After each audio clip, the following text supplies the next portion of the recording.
Good afternoon, Best Riders. What's up? It's your boy Jesse. Playing in the Stoneblade Set 3 Seal Tournament. Getting things fired up now. Picked a deck. I have no idea if it's... we had 20 minutes to look through 16 decks. It's a lot of information to disseminate and try to put together. My mic is all the way over here, so you can't probably hear me. It's a lot of information to disseminate and try to put together in a short amount of time. So I am doing my best here based on this. I have figured out who we are going to play, and I will kind of talk about that as in between rounds and stuff today. I believe we can probably switch decks in between rounds. I can't imagine why we couldn't. But I'm going to re-update my tabletop simulator just to make sure that everything is copacetic right now. Because I think they said they pushed a last-second update out here. So here we go. We're just a few minutes away from pairings right now. I just kind of went for my standbys. I like to play Utera and Aloyan in sealed events. I think that generally speaking, they give you some of the biggest creatures you can play. My Aloyan deck has a Betrayer Utera card that is essentially it's a spell that kind of acts like an Utera Charger. So I think there's some real value in that from a removal perspective, and winning combat in sealed generally is very, very good. Since you just don't have a critical mass there. So it looks like we got round one pairing, so let's figure out who we're matched with here. I am with Naveen Marmion on table 7. So we're going to go over to table 7 here. Maybe.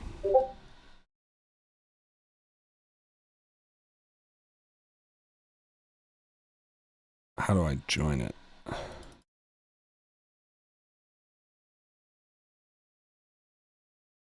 Why can't I join the table?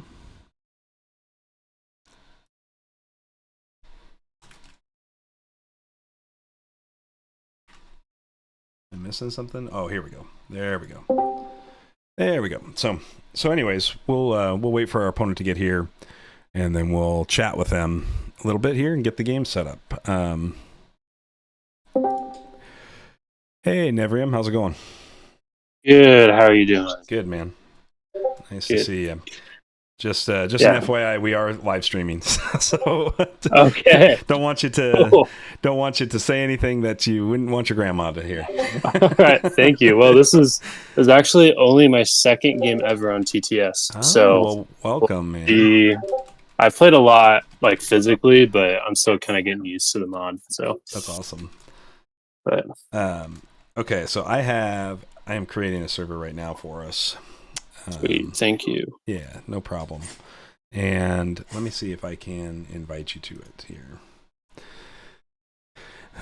Somehow, some way. Otherwise, it's let's see. I thought there was a way to do it from the table, but maybe not. Yeah, if you click on my name, you should be able to join me under table 7 in Discord. I think. Okay. If that doesn't work, I'll figure something else out. Sweet. We'll see.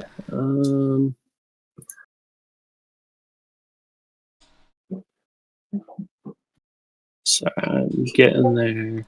You're totally fine. You get there fine.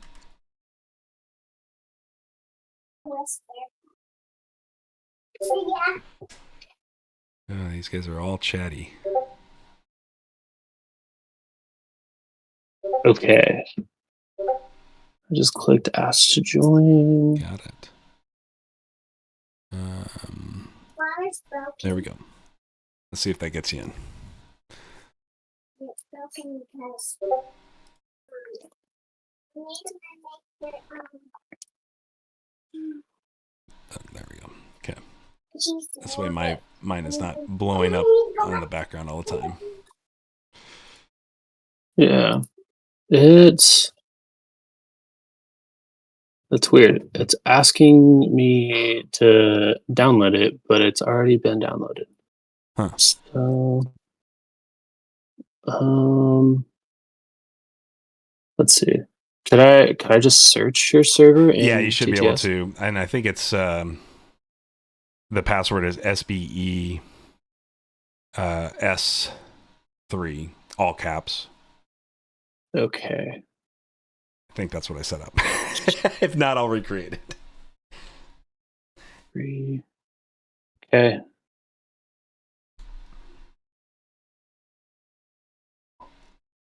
Hey, we did it. All right. There we go.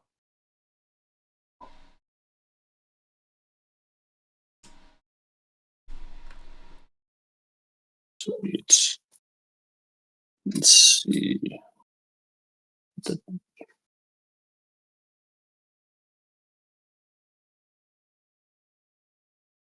I'm gonna play the Rosetta, I think.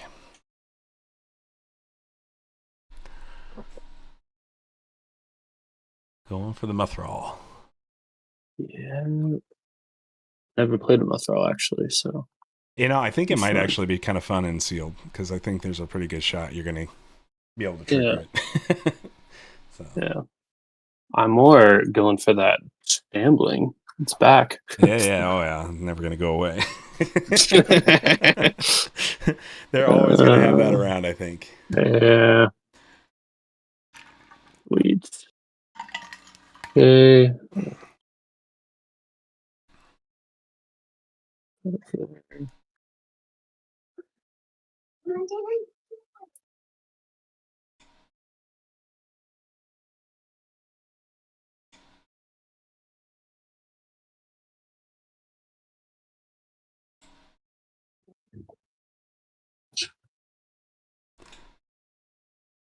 Oh, wait, actually, I'll move this over here for you. Okay.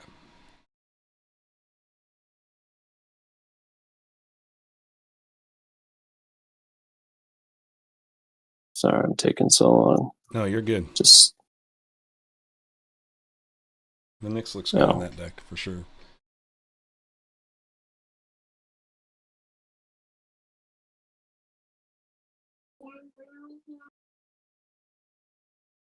all right. For sake of time, I'm ready to go. All right, let's start the game. That's good. Let's see how well the Shadows worked here. Yeah. So far, so good, huh? Yeah. So far, so good. Okay.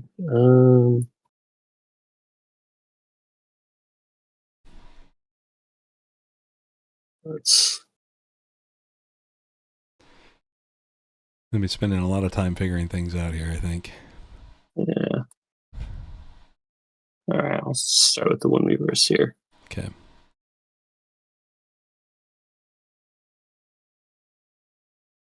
It's pretty sweet. Looking for the other card here. I'm just trying to figure out here. Okay, cool. Yeah, no worries. Let's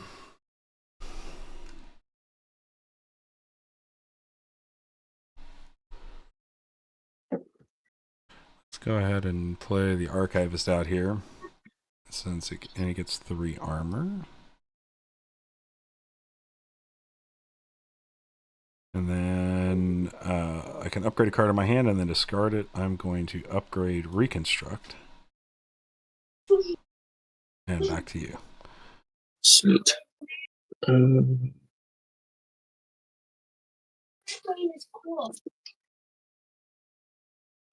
I will. Sure, I'll go with the Stalking Direhound. Yeah. And yeah, I'm not going to go for the deployability. So Okay. off to you.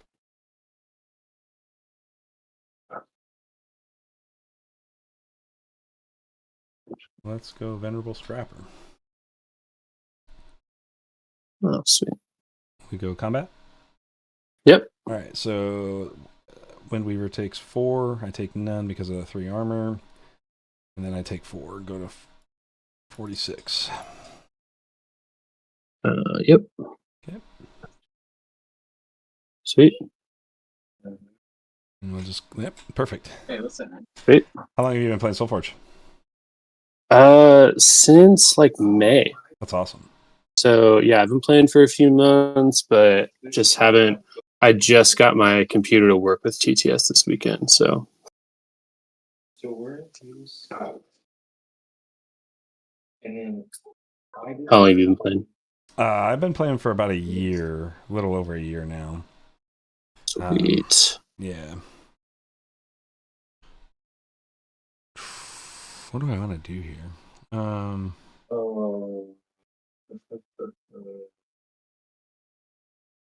Oh, okay, perfect. No, that's super helpful for next time. See that. That's you ready to rock and roll? We'll do this and give him +2/+2. Sweet.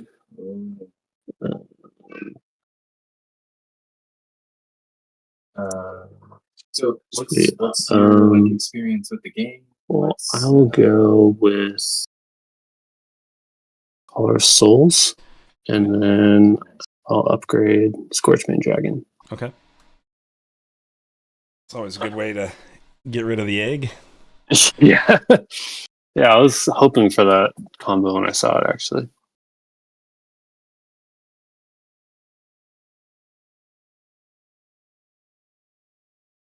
I have not played it super competitively, but I've really enjoyed just learning and playing. I played some, mostly physical, just with friends around here. And only I played in 2 of the. Okay, I think I'm going to monthly Druid's TTS. Chant. Give this +3/+3. Go to 8/6, and then gain 3 life. Sweet. And then back to you. Cool. And I'm super excited. This is gonna go with Combat Creeper. So I'll deal 5 damage to you unless you destroy one of your creatures. Yep, I'll take the 5. Sweet. Go combat? Yep. All right, so this guy takes 4, goes to 3. Kills that guy. This guy takes 3, goes to 2. Kills that guy. This guy takes 5, goes to 1. Kills the other guy. 8. Cool. Yep. We're almost through one cycle. Yeah. All right.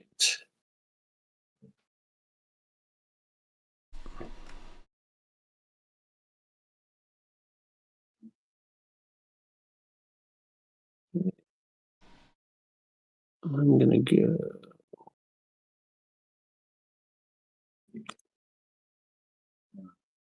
I'll go Stampeding Mongosaur, deal 5 damage to my Combat Creeper, and then 5 damage to your Decayosaur. Okay. Sweet. Off to you.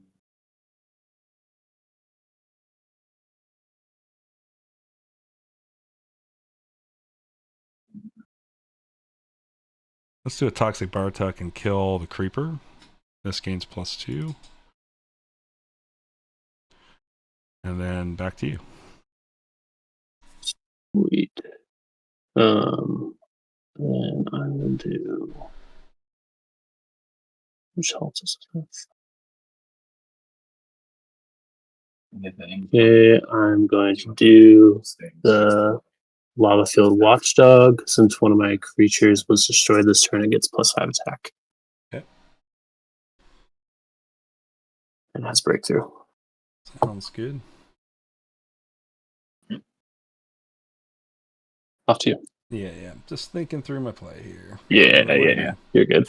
I think I'll play the Restless Wanderer. This gets +2 from the Bartok, so it goes to 4/7. And then I'll activate and make a Wisp minion. So he's just trade.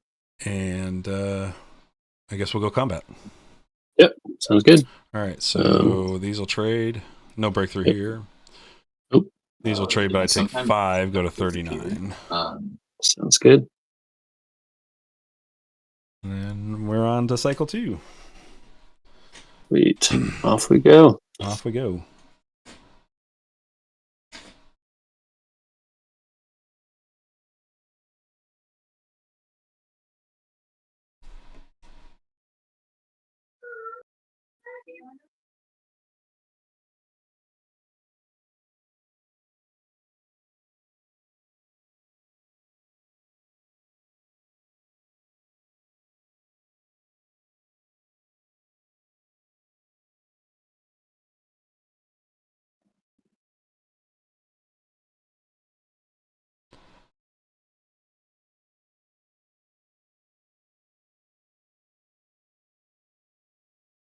Let's go here with a silver arc.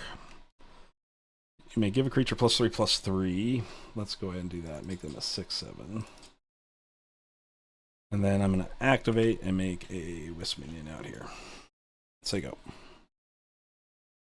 Cool.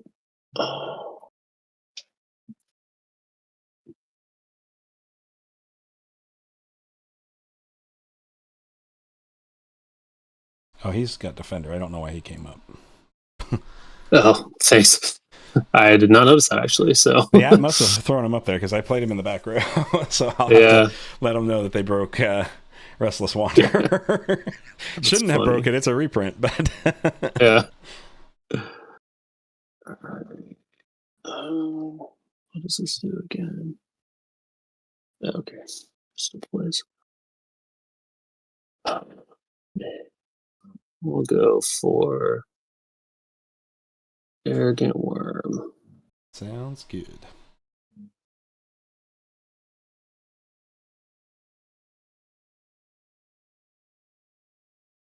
Second card is level 2 Wanderer. Activate it. Replace this Wisp with a new Wisp, and it gets +3/+3 and then destroy it. So this becomes a 5/5. Back to you. Okay.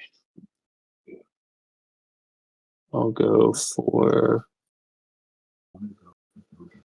Windweaver Asir. Okay. And no point in activating it now. So Okay. Go combat. Yep. Bartok and the Worm trade. I deal 2. And then I deal 5 here, and this Wisp dies.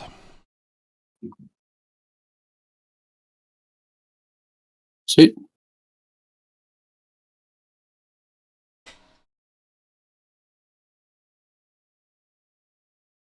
Okay. I'll just off the bat activate Windweaver Asir, and I'll exhaust this Wanderers. Okay.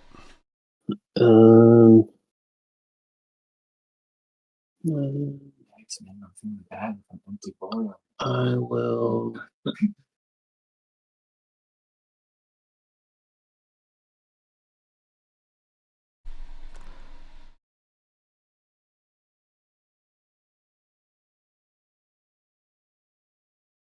That is Oh, both your defenders came up again. Yep, they did. You're right. I'll go Scorchmane Dragon. Okay. And I'll deal 5 damage to this Wanderers on the left. Okay. Over to you. Yep.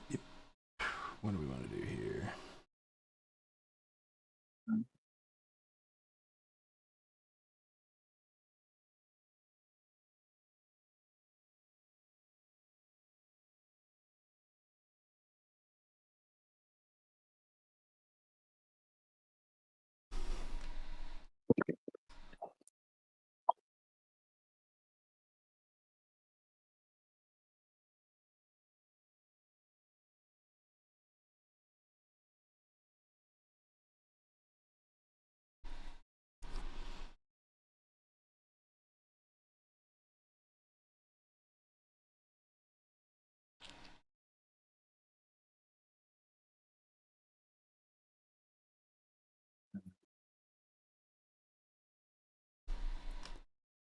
Next creature +3, and then destroy a creature. Let's do Toxic Bartok in front of here. Give this -3. This gets +3. Goes to 5.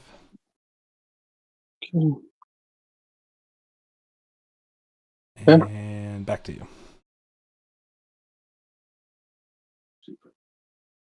Okay.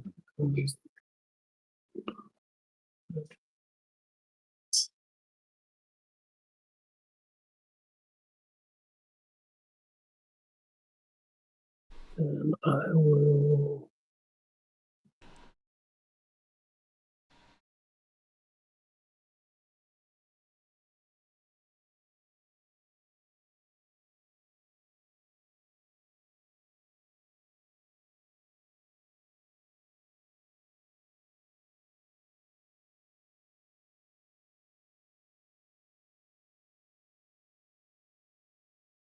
um,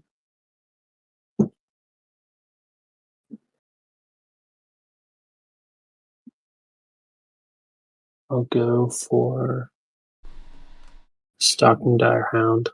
Okay. And then I'm going to destroy one viewer seer to reanimate a level 1 creature. Okay. And I will reanimate my other Stalking Dire Hound. Right. Okay. There. And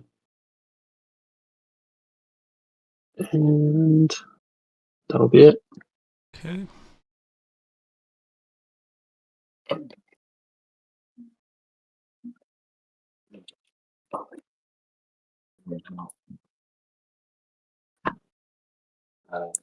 I'm going to do the Guard Archivist. It triggers the Bartok for +4/+4, so it becomes an 11/11. And then I'm going to upgrade a card, and I'm going to upgrade Predatory Attack.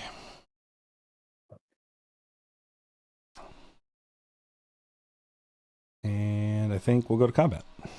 Sweet. So these two trade? It has stealth. Oh, it does. So I take 8. So Okay, so I'll I go take 8. 31. Yep. And then I'll take 2 from the Wisp. This will be down to, looks like 4. 4, yep. And it destroys my dragon. And then you'll take this goes to 1. 1 more. And I kill the other one. This also has stealth. Sorry. Oh, so then I take no damage here. Take another 4 and go to 27. Yep.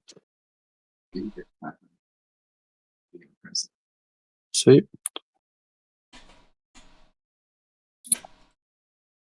Come back. Wanderers, come back.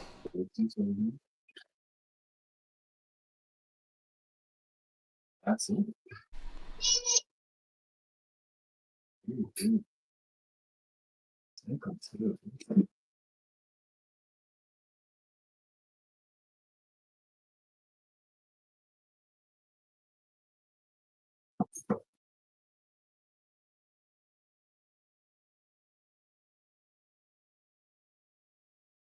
Yeah, maybe I shouldn't have decreased it. Oh, God, I just.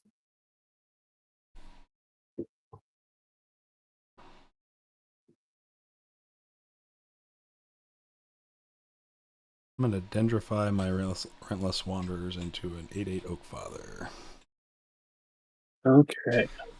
And then send it to you.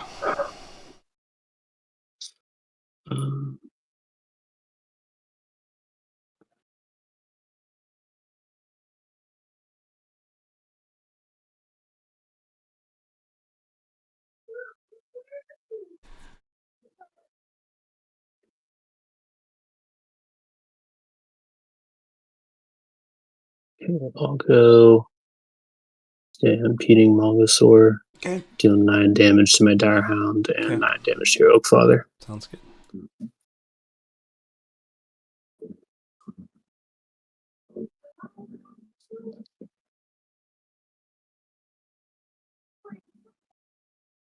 And I'm gonna just right now do without it.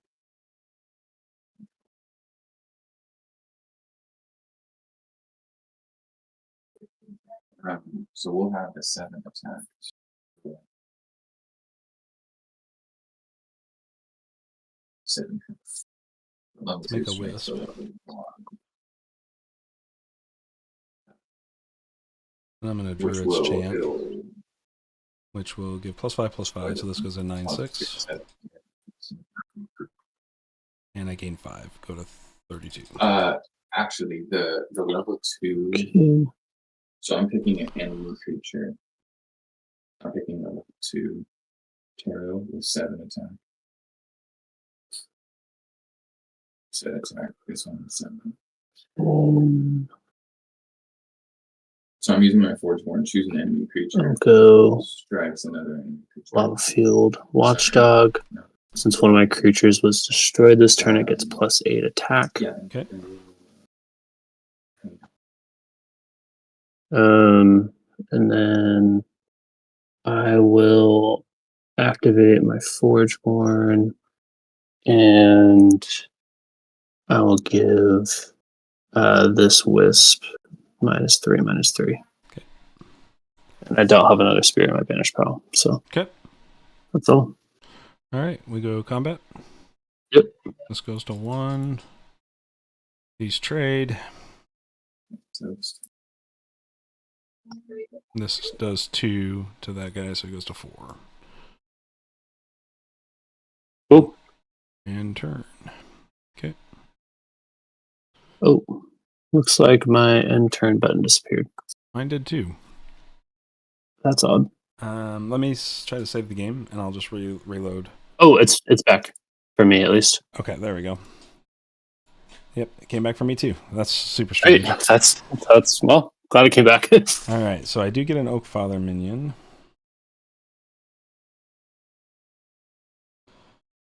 Let's put that guy here. Yeah, a little pivot there. Okay. Forgot that ability. Cool. And then it's your start.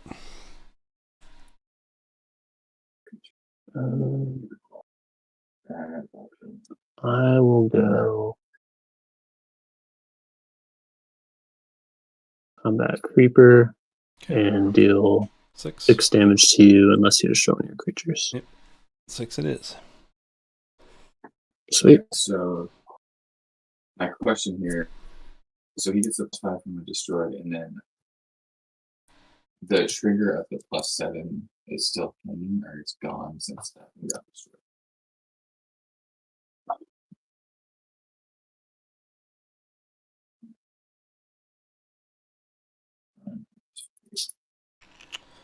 Not a great hand here. The trigger is still hanging out there. Cool. All right, and then I'm gonna exhaust this last time to drop it.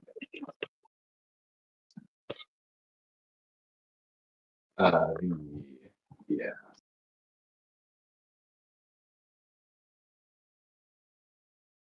Down to 3, yeah.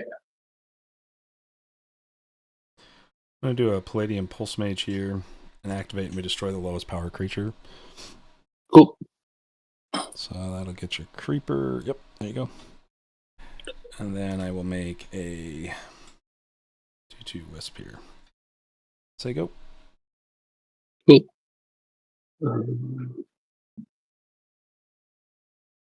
And then I will go Scorchmane Dragon and deal 5 damage to all of your creatures.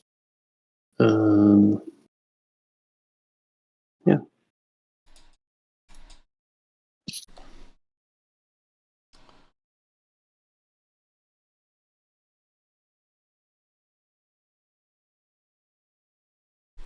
Let's make a Mega Gizmo.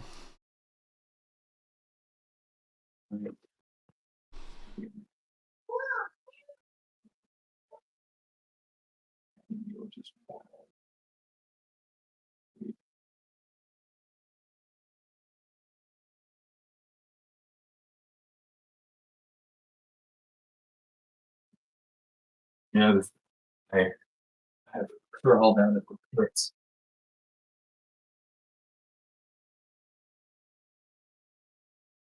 And I'll replace it with a binding druid here.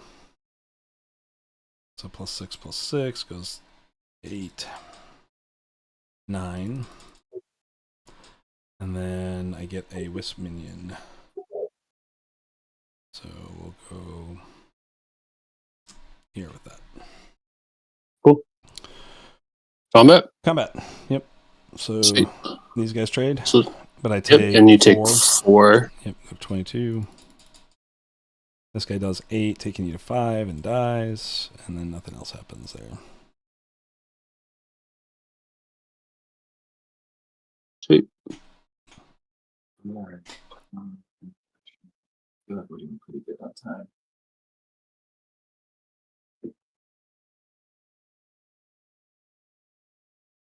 Start here. Let's destroy the Scorchmane Dragon. This gets +4. Back to you. Dude, you're good. These are cards we have not seen before. There's no rush.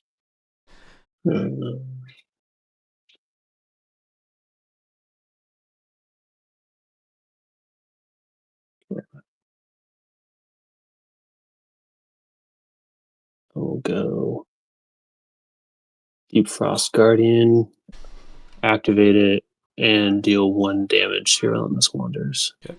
Just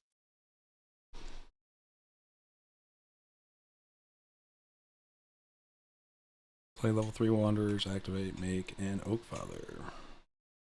okay. That's vigilant. That's new for this one. And this guy gets plus attack and health, so he's 14, 14, 15 from the Bartok. Okay.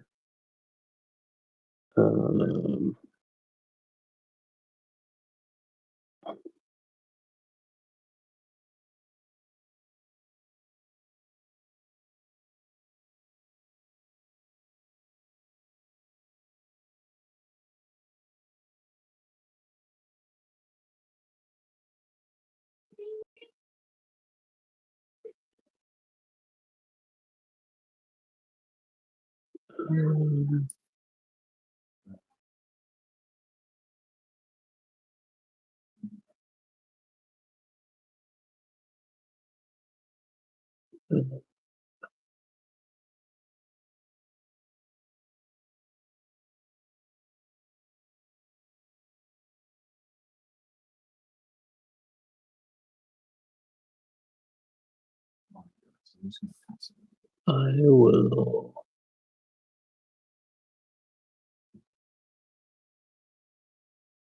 play Stalking Direhound, Okay. and I will destroy Deep Frost Guardian Okay. to reanimate. Feature your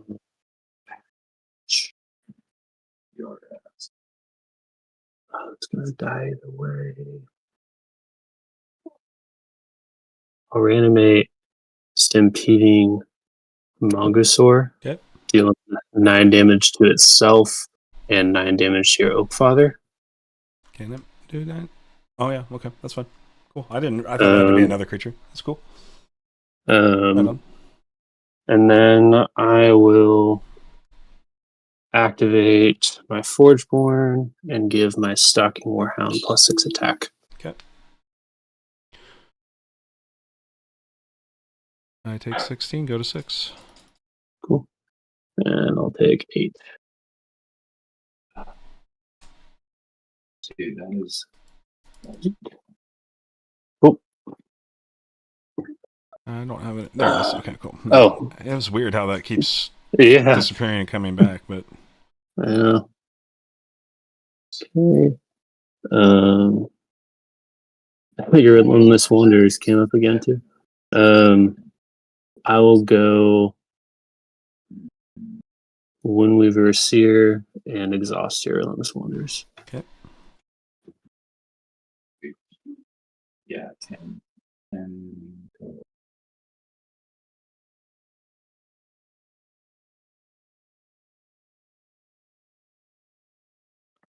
I just figured that was.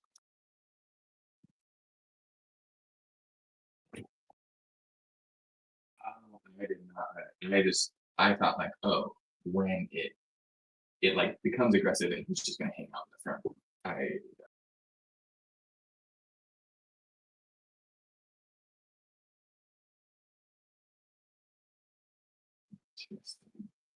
I like that.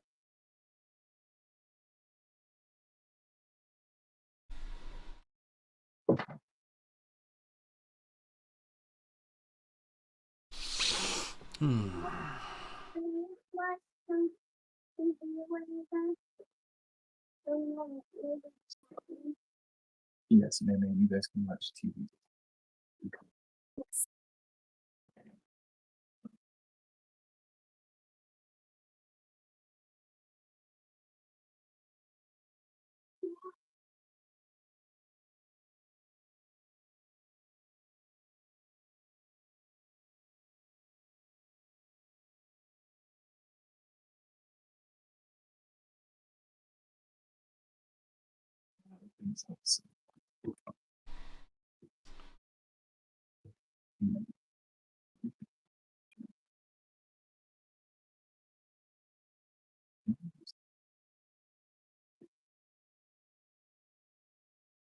I don't think I have any way out of it.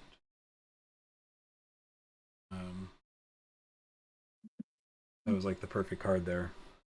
I needed the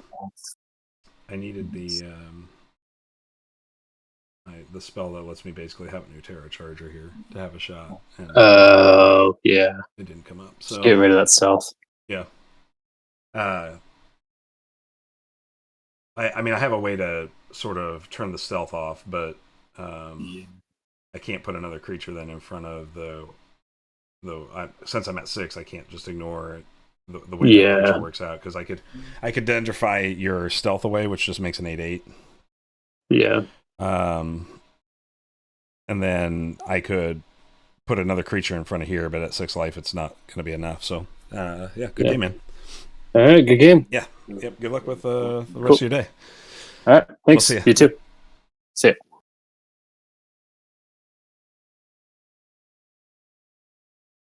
All right. So that wraps up round 1. I don't think that went particularly well. Like, I was just in a lot of really awkward states. I was winning the table for most of the time, but I just got eaten alive by stealth, and that's just how that goes. So, yeah. So I think I was winning the table, but that it was weird because I'm not sure. Obviously, like, Uchera Charger just is better than that spell by a long shot. So, very, very curious, like, whether I made the right decision. Obviously, just the sources of stealth in his deck were enough there. And the blue half is just not very good. So I think we're going to go back in and take a look at some of these other decks. Particularly,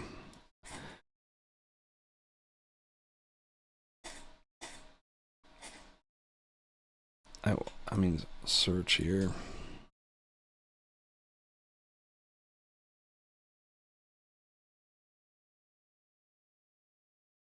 Seems pretty good together.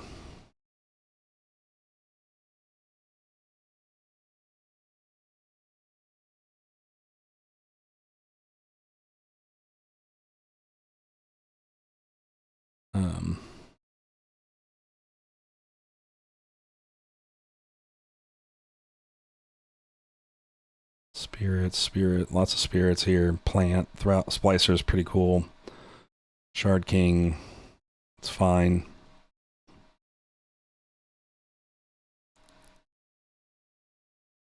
Prevailing Tusk Mage looks very good. Noxious War Tusk might be okay.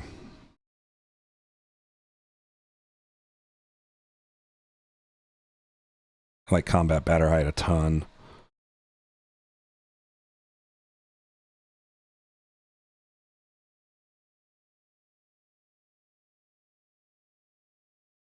So there's a lot of spirit synergy here. But we only have 2 spirits on the green side. Right. Yeah, 2 spirits on the green side. That's the Mender and the Wolfstar Djinn.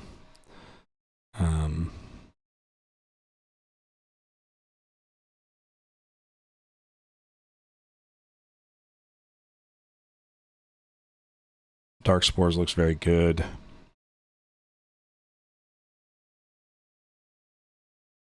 Okay. I like this green probably a little bit better now that we have a little bit more time to look at it.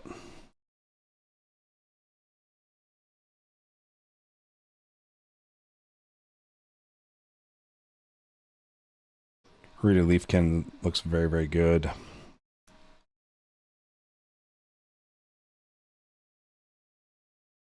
Lotus is marginally okay.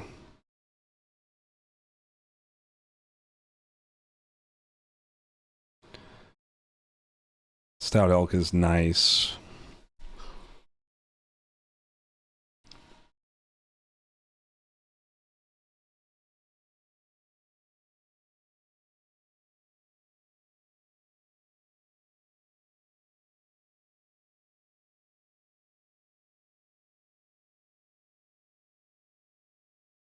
Not a lot of sources of damage in this green shell. Make sure he reported.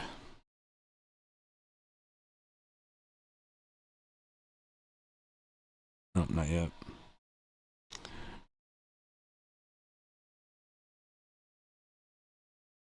He won. I had first turn, right? Because I was off Forge on cycle 3, off Forge cycle 1. No, so he had first turn too. Okay.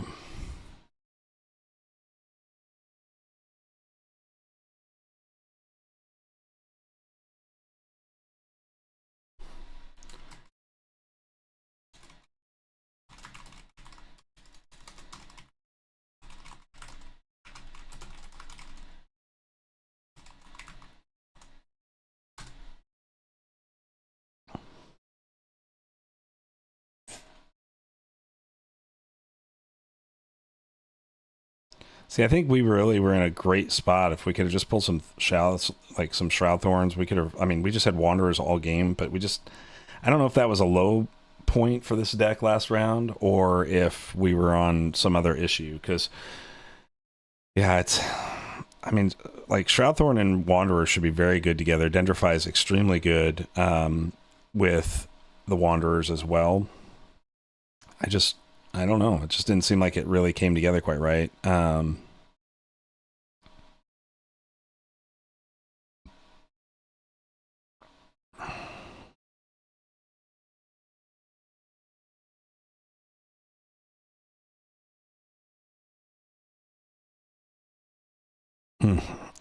mean, I mean, obviously, playing Druid Chants are not where you really want to be, but it is how it worked out.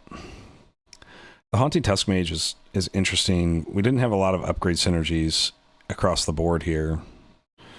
Never saw the Lycian Shards.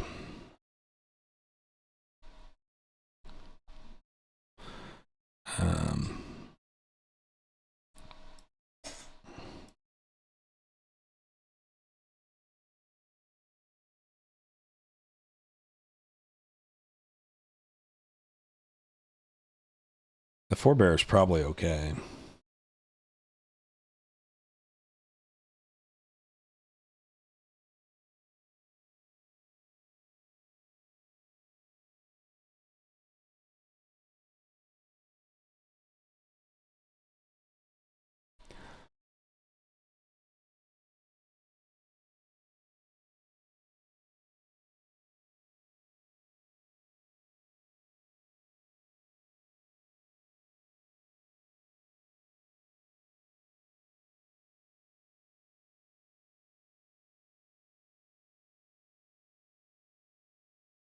How much life gains in this deck?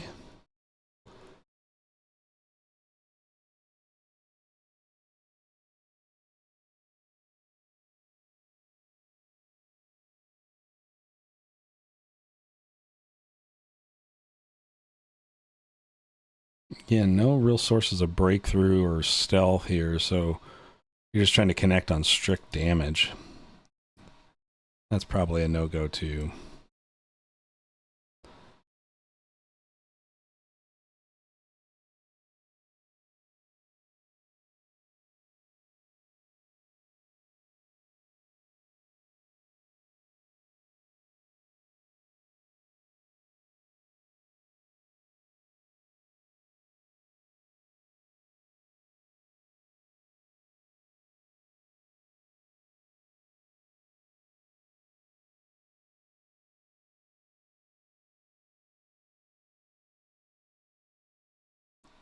This is probably a pretty good card.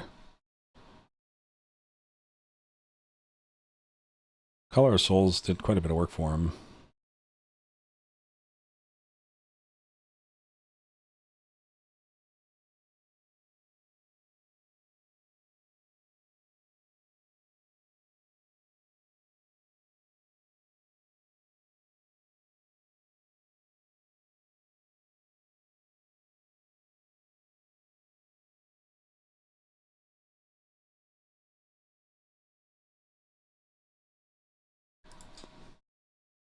I don't know. Don't know about that one either, chat. Like, end of the day, that's 10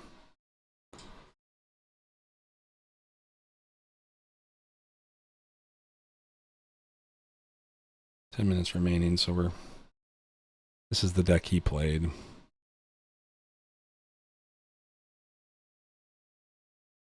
Stalking, that's a spirit.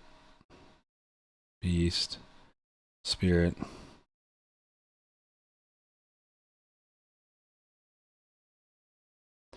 Like, that might actually go really well with my Nova. Like, the deck we just got played against, because my Nova has so much buffing. There's just so many sources of buff. Because we've got the Bartok buffs, Druid's Chant buffs.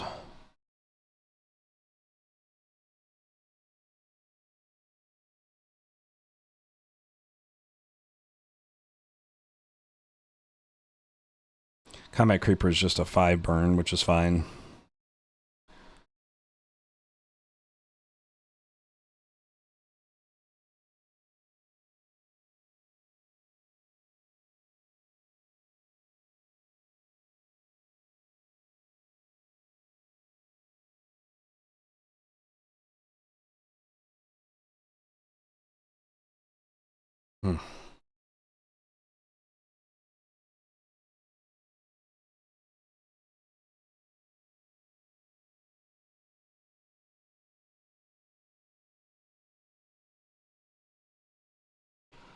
There's only the one spirit in the Direhound and the Greyborn color.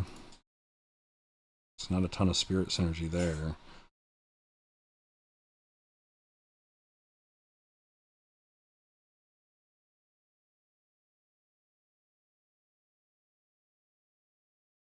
Spirit, spirit.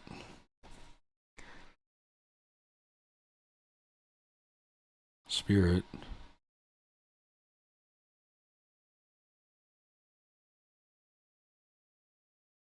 I mean, Combat Direhound seems very good with the reanimate on it.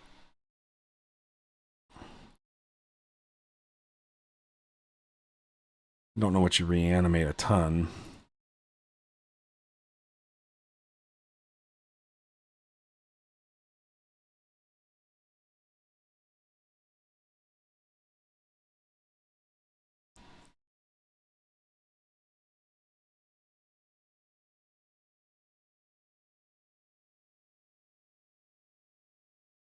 I like Banshee a lot.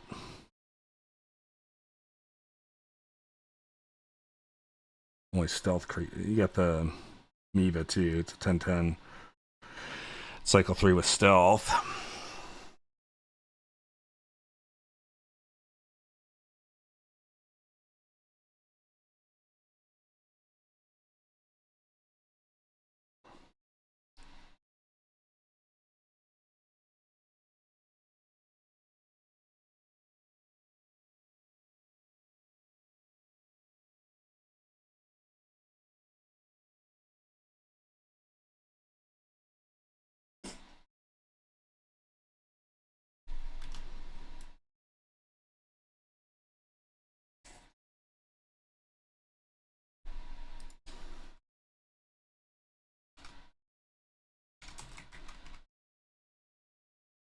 I'll try that deck for round 2.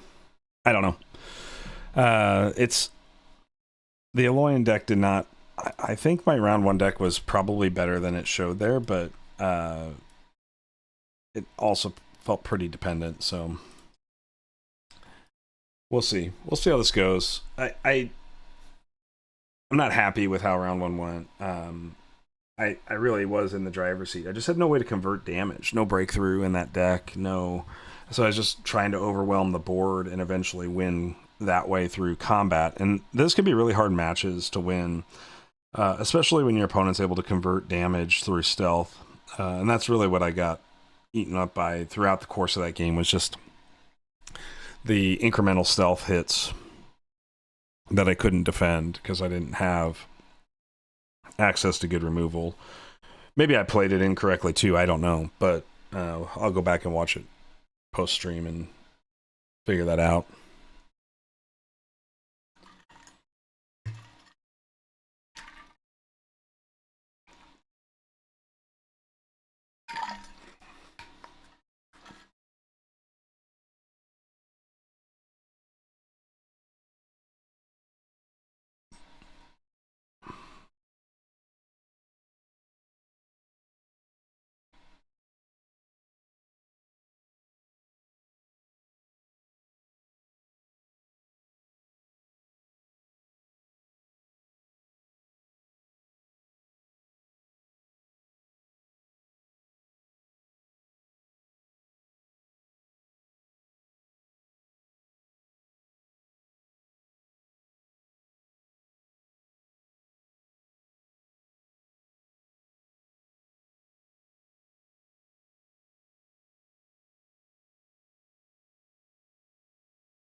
Yeah, so I mean, I think,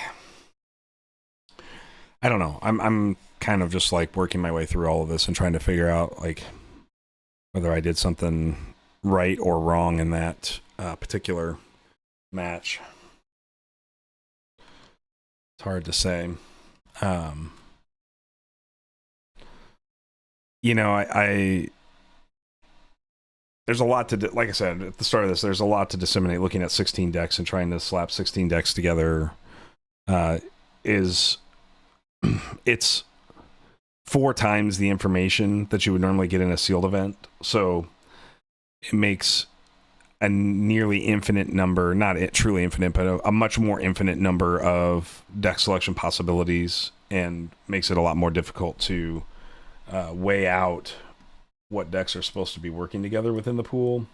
So, but I really did enjoy some of the set 2 stuff or set 3 stuff. It does feel, at least the deck that I played, everything felt a little bit underwhelming. Exalted being a problem there. Again, that's my worry with Exalts that destroy themselves and the Exalted ability.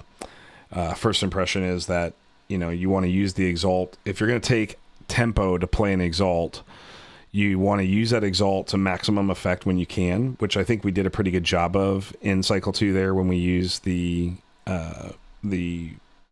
plus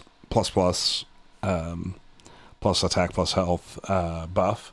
But reality is that meant that the stuff that did care about Exalts in my deck were turned off. The Exalted cards were turned off. And that's my fear, is that unless there's enough sticky Exalts in mass, in the critical mass of it, it's not going to work. Now, I do think that it can work, obviously, if your opponent's playing Exalts too, although my opponent, I don't think, had any Exalts that he played that game. So maybe that's just bad matchup. I don't know. It's interesting. It's an interesting group of mechanics to sort of sort through and work out. But yep. We obviously didn't get there in round 1. Sad face for us, but you know, we'll see. Maybe round 2 will be a little better for us.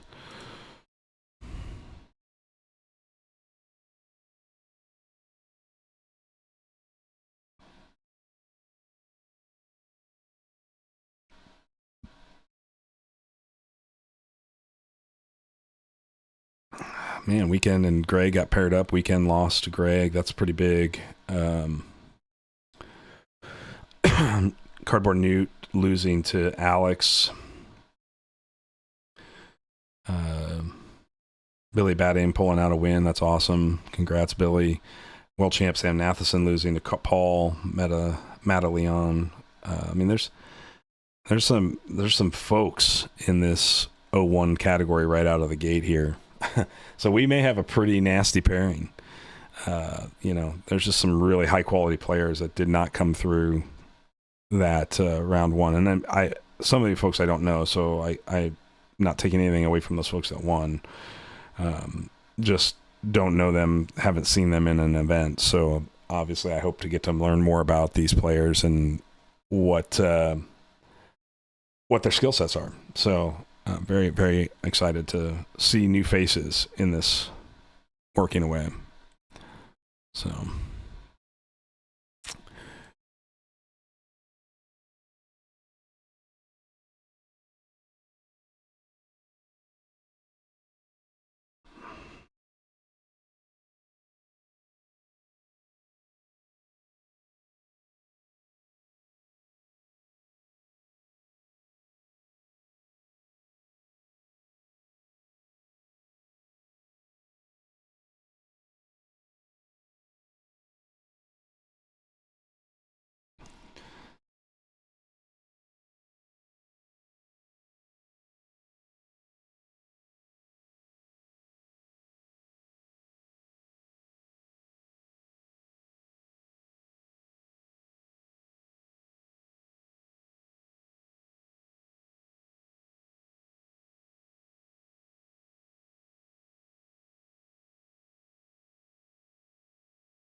they're looks like they're testing some different end of game procedures. I don't remember end of game having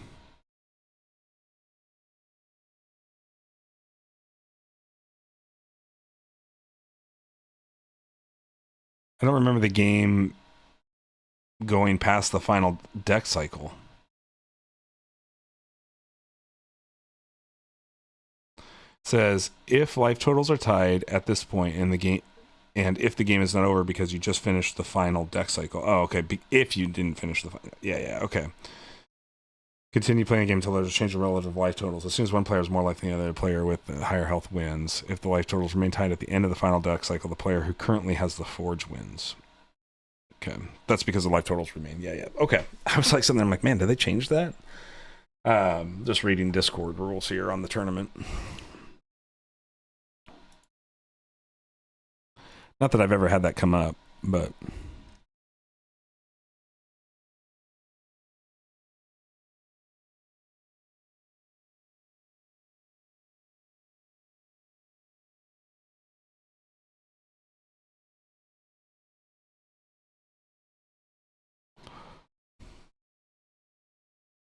All right, let's go pop into the voice chat, hang out. I'm going to mute, but we'll pop in and see what people are talking about.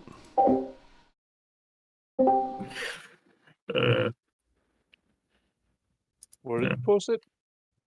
I posted it in the voice chat. Yeah, like if you click on the open chat in the... Yeah. Okay. And then it had a soulbind card, Magmify, which was set this creature's attack to its health. Which was pretty fun. So you would just make gigantic creature with the thing, but I don't think it was ever good. But it was funny. We'll actually be posting this card tomorrow, but it'll do something different. Wow. Wow. Spoiler for the spoiler. Nope, Church is ready for the second round. Yay, Church is joining. Fletch is like very anxiously going to try to take down the wiki right now. And burn it all. I can't let them.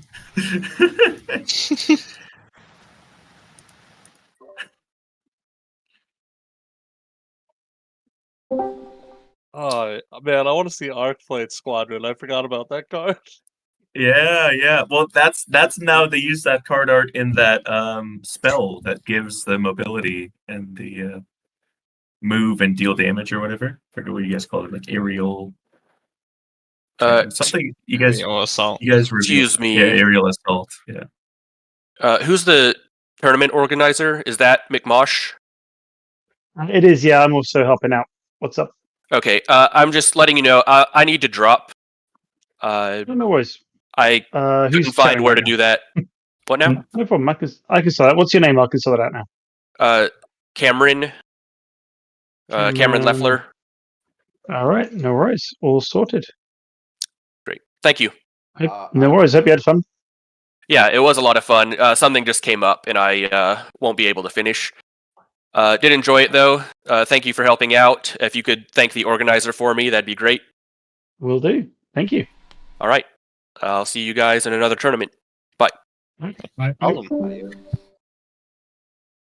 I just got here. Can I still jump in? Yeah, sure. I see your username. What's your name in the tournament software? Same thing. Oh, right. Okay. Hang on a second. Check in, but it won't. Yeah, no worries.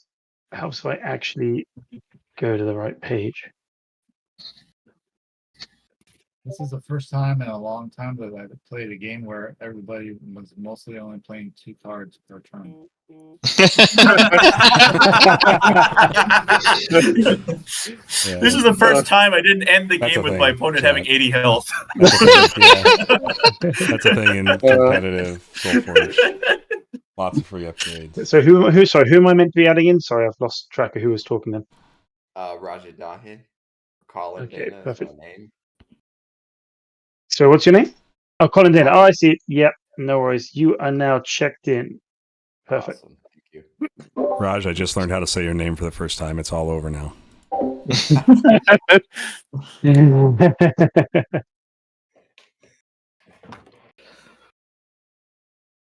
Filibuster's got to drop as well.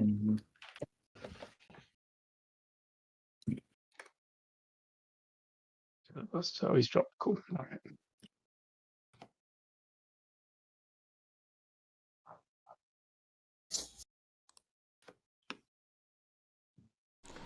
It's like we're waiting on 2 games.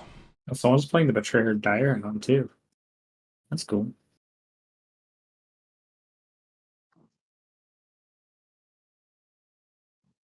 Man, I didn't know that wiki existed. That's really cool. I'm gonna randomly look through that some. Just post every picture and be like, "Is this the card that's hanging out?"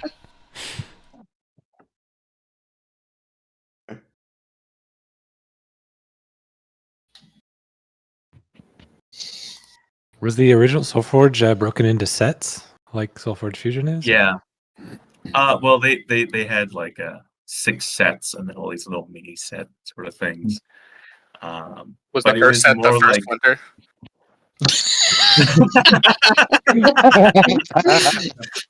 I think it was just called something boring like core set. but okay, my favorite thing about every single name of the Solforge sets is that they all had the same letters for all of the names of the Ascension sets. That was my fucking favorite Easter egg. So cool. That was so cool. That's wild. That one was called Alpha, just like original Soul. Yeah, Alpha. Yeah. You're talking about the Solforge wiki on Fandom? Is that what you're looking at? Yeah. We're just reminiscing. Yeah, I used to play that all the time back in the day. Yeah. I got Not very good at the hours. game, but I used to play it all the time. Oh, I loved Draft. Draft was like my favorite mode. And it was a great way to get new cards too, because you could potentially go infinite if you were good enough. Because you needed tickets to get them, and then I believe every single time, if you got a perfect run, I think it lets you play again or something like that, or close to playing again, something like that.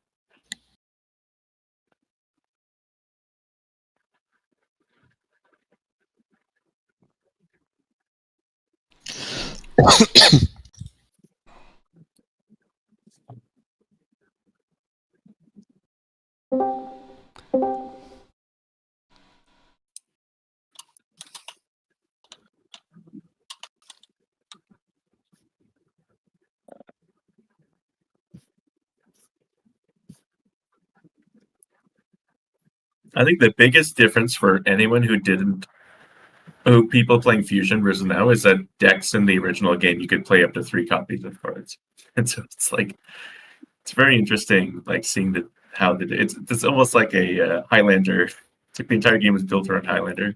That's like how it's going to work out. Yeah, plus the old digital game, if you were at level 3, it didn't disappear. So if you didn't kill somebody, you'd keep playing and these big level 3s over and over again. Yeah, I think that was a smart thing. And then the other huge change, of course, is they didn't have the I take a turn, you take a turn thing. That was the biggest, which I think is my favorite transition into the new game. It feels really good having the back and forth. Yeah, and they used to have the ability to actually play one card, battle, and then play another card. Yeah. That was, and I think I heard from early dev. I think they tried to keep that intact, but then ultimately they're like, no, keep it simple. Yeah, it's too. I think it's all for the better too. Yeah. Yeah, my memory sucks. Like I'm remembering a lot of these pictures and stuff looking through it, but you guys have a much more crisp memory of the game. This was like my favorite card game, like 10 years ago or whatever, or 70. I was like so into it. Yeah, I was really into it too. Yeah. I ended up, I think I only have 500 hours on my Steam, but I played for like probably another 500 on my brother's Steam. Him and I would play the local aspect of it frequently. Yeah. Oh yeah. Because you could do the pass and play, or you can like play against your own decks, do all that. That was fun. Yeah. Being able to play offline too was pretty cool. Look at this, level 4. Oros, oh the monster! I love Oros. Oros is so good. I remember when One Punch Oros was a tech that people were trying to make work.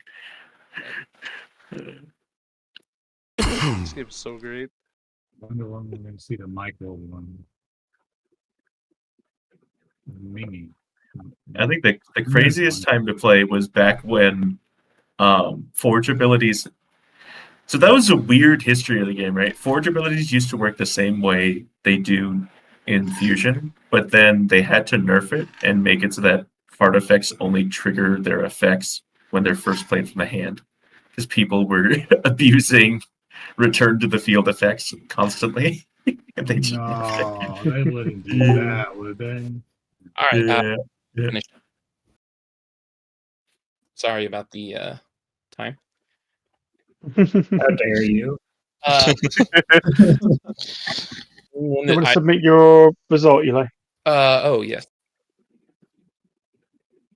Yeah, looks like we played that. Not that everyone's waiting for you or anything.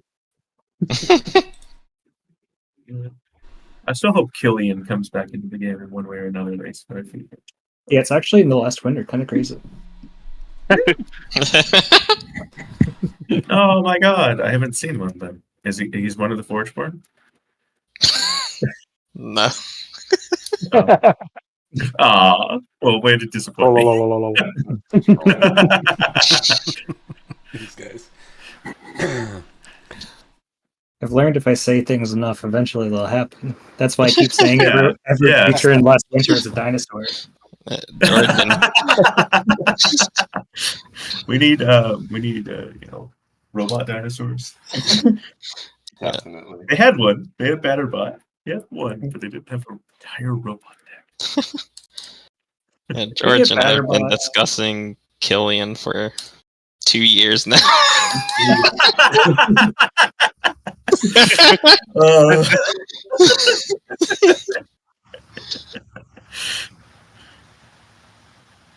I just imagine Batterbot is like Batterhide in some like 6 sneakers.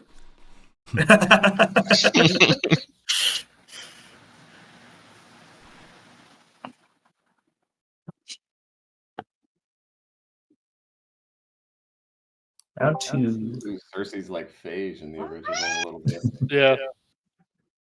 Yeah, Cersei It's like basically Crackle got Bones and Phage. death touch for players. I love it. Yeah. Good luck, everyone. We good to Oh, yeah, pairings are up, guys. Let's do it. Yeah, let's do it. Okay, thanks, bye. Okay, thanks, bye.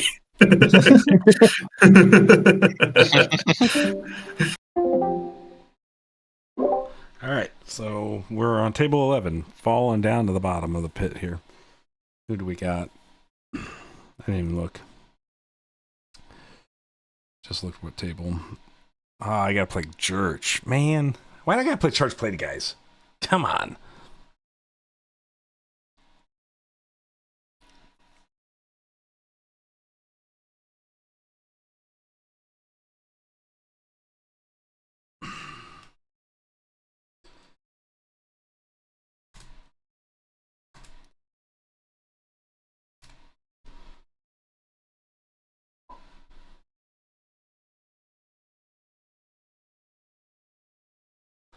Where is Church? Is he? Did we scare him away? Is he scared to play me? Is that what we got? I think Church might be scared to play. Sitting on my table by myself here.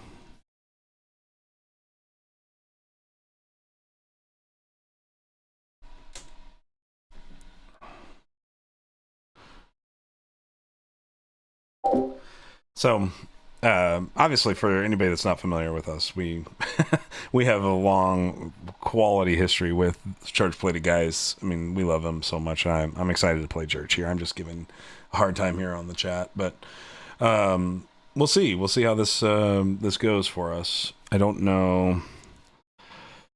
Don't know where he's at yet. So hopefully he's able to make it, because I know he missed the first round. Wasn't ready to play by the first round. He probably spent all 50 minutes of round one like actually looking at his decks and trying to figure out like what he wanted to do.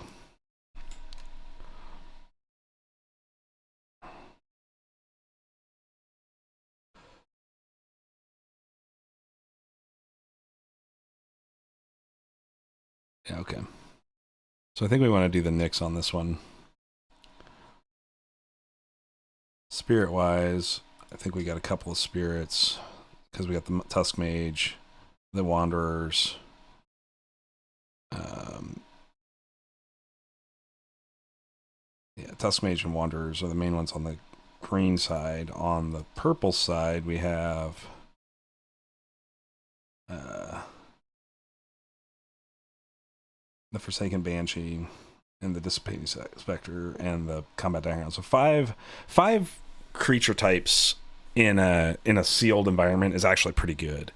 I really like this Combat Direhound. I'm gonna be excited to see how that plays out with the Wanderer in particular. But Shroudthorn Splicer is also very, very good here. So we'll see. We'll see.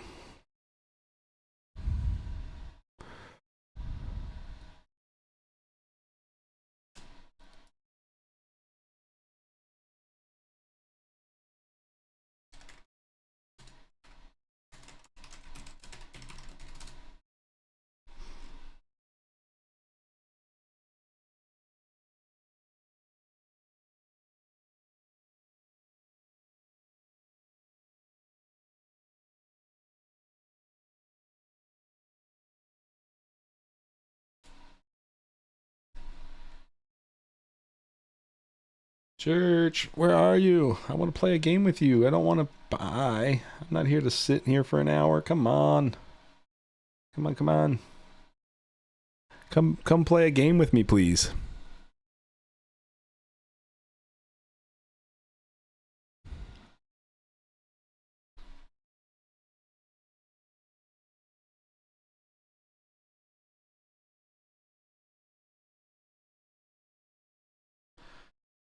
Good old Brian. I should ask him if I'm going to get my free minion card from the charge plate. He pops in since I get to play him. I didn't know if they give him out in the virtual world like they do in person, so probably not. What's up, buddy? How are you? Well, looky here. Well, what have we here? Oh my goodness, this is so frustrating having to have like 8 windows open. My computer can't handle this. I was just going to ask you if I get one of your exclusive minion cards since I now played you. I don't think we've ever actually played. Yeah, well, here, let me slide one across the table to you. Thanks, I appreciate it. So, I got a room up already. And Okay. Password is SBE. What? S3. What is this crap? What is it? Why didn't you just do 1, 2, 3, 4 like everybody else? I don't know, because everybody gave me a whole bunch of crap on stream the other night that my password security sucks. So, well, then people can remember it. Yeah, that's right. I'll fix it. Okay. No. Let's see. It's all caps. SBES3. SBES3. Okay. Even though I just put that out, because I'm maintaining password security on a live stream right now. See, the password is not the problem. It's the security that's the problem. That's right. It's completely a security problem, man. Okay. Did you just spend the last hour like going through all 16 decks and finding the best pairing? Because I literally have smashed 2 decks together in 5 minutes of decisions at this point. I spent the last hour loading things and getting Tabletop Simulator updated and running all the diagnostics and the rechecks and all that good stuff. So I actually have 2 decks that I think can play. So let's see. I have to find them though, don't I? You can find them either out of the bags or like I saved an object just to load them faster, but that's... Oh, and I am not as tech savvy as that. But I wrote the names down in my phone. Oh, so I got that's that good. one. That's good. Okay, so this was one of them. But I've got... I think everybody's playing this purple deck, man. Yeah. It's pretty good looking. But wait, why is that not... Okay, so some of the things on my screen are kind of glitching a little bit. Okay. So you might have to help me out. Okay, I can do that. Just like some of my bars where you can like type stuff in, like your username or that's like over the board right now. Weird. So I know. Okay, Good and then old let's TTS. see. Good old TTS. And then what was the other one? It was the collecting. Nope. Nope. This better be it. I think you picked the same green half as me. So I think that green half What is really it? good. The collecting Uru Sentinels? I think that's correct, yeah. Okay. And I am going to run Nyx. It was interesting because as far as I could tell, they didn't use any other Necrium Forgeborn for these. No. All the other 3 factions had multiple Forgeborns represented, if not all the other Forgeborns, except for My guess Queen is because Cersei's probably blighted and they don't want to show that yet. Interesting. That's also why there's no Oros, right? There's no Oros in this pile, is there? I thought there was. Maybe not. No, but we got Sunder, and Sunder's definitely blighted. Yeah. I don't know. Yeah. I don't know. That's a good question. All right, you ready to go? Yep, giddy let's up. do it. Whee! All right, let's have some fun. Yeah, man, you too. Good luck. Have fun. Yeah. So that Nova's Evolution Forgeborn ability is really intriguing. It is. I think it's pretty cool. All right.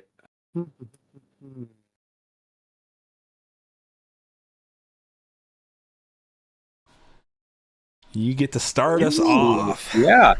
I'm going to go this. I'm not typically somebody who is interested in art so much, but seeing this Color of Souls, I think that one's pretty cool. So I'm going to deploy it in that first lane, and then I'm going to upgrade a level 1 card in my hand and discard it, the Shroudthorn Splicer, and then pass over to you, my friend. Color of Souls is cool. Super cool. Yeah. And I like the choose one on a deploy. I think that's a pretty cool little twist. I do too. Well, poop. You can't be feeling that way already. 1 card in this entire game has been played. I know. We're going to go Forsaken Banshee. Uh-huh. Yeah, but you got a free upgrade. That's why I'm saying poop. Okay. I read you.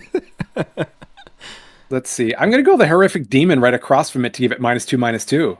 All right. So take that right back. That's not very nice. Do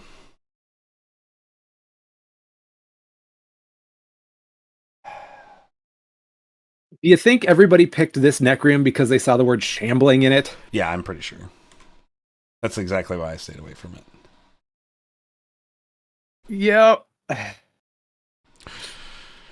Ooh, doing that chump block and losing board state? Yeah. Interesting tactic. Well, it's second card play, so we're going combat now. So I get another activation of Wanderers next round. So yeah, no, that makes sense.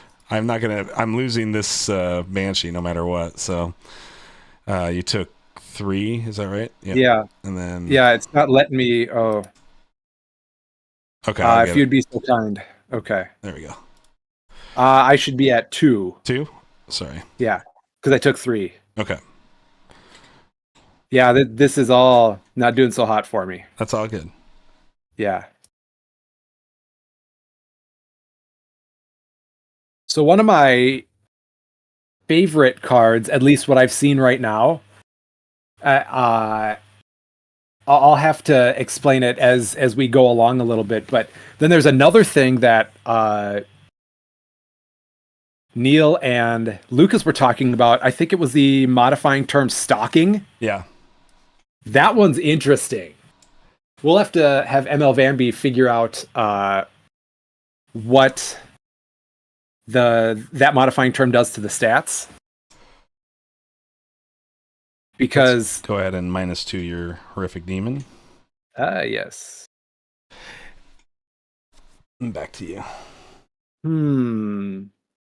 That Bartok is going to get quite toxic.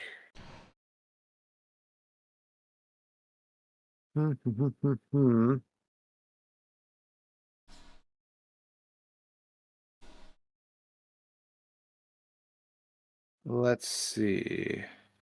I'll do the combat creeper here, and you get to choose either taking 5 damage or destroy one of your creatures. Take 5.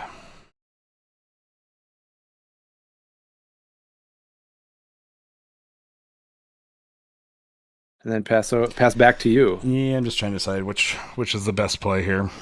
Yeah.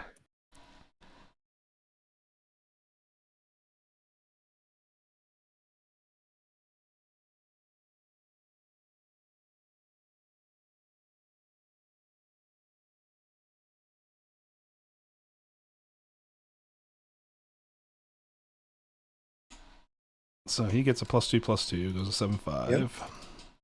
And he'll get a +2 from the deck. Oh, they're just giving right back to each other. That's adorable. Yeah, it's cute.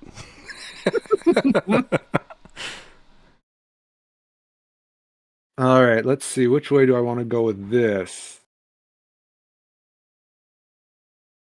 That's not going to be great value. That would do its job. What's up, Miss Misery? How are you? Your friend is here to cheer you on. Oh no! So I'm already, the chat is turned on me on my own channel. This is what happens when you bring the glorious Jurch on. You lose your channel. Mr. Steal your channel over here. Well, if I can acquire more mediocre content, I would love to. That's awesome. Okay. So the Stalking Dire Hound, and it's aggressive and stealth. I'm going to destroy my Caller of Souls. Yep. To get that mindless zombie there. Yep. And that's the Stitcher dog is going to be super, super interesting. Yes, he is. I agree. And then pass on to combat. So I take 7 down to. Oh, it's not even letting me do that. Okay. I can try. So I'm down to 43. Yep. And then this guy goes to 1. Yeah. I take 4, go to 41. This guy deals 5, so he goes to 1. I go to 2. And then end turn. I feel so fancy having somebody do all this work for me. Yeah. I mean, you should. I mean,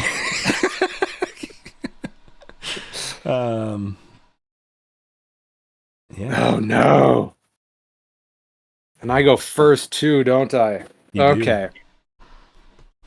You do Let's go first. see.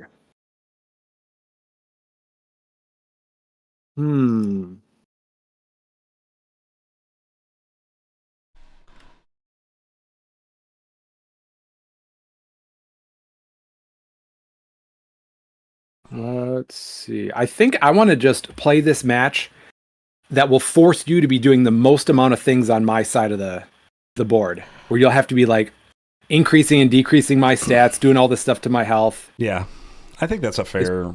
I mean, it's a fair way to look at it for sure. All right, let's start out with the Forsaken Mausoleum right here. Deal 2 damage to a. Actually, I'll put it because it's deal 2 damage to a creature, not one in that lane. When one of your spirits comes into play in this lane, you may deal 2 damage to a creature to gain 2 health, then destroy it. So I'm going to put it there, but the 2 damage I'm going to deal is to your Bartok instead. So your Decayosaur didn't lose the 2. Okay. Oh no, it was only at 3. No, because you gave it. I gave it +2/+2. Yeah, the Bartok gave it. Yes. Yep. Okay. Pass over to you. Okay. Well.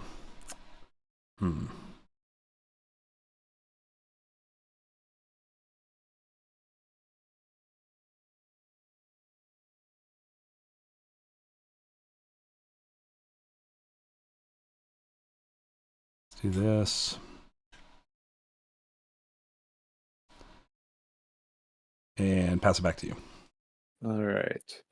Did you do the deploy, the vampiric part? I got to do 2 to you. I gain 2. You're right. So I yeah. got 43. You go 41.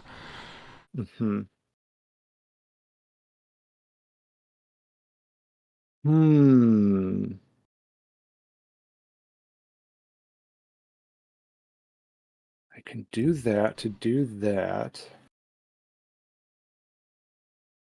I need to unlock that one though. She says she's team have fun, which is another way of spelling team jerk. See, I'm telling you, Mr. Steal Your Channel over here.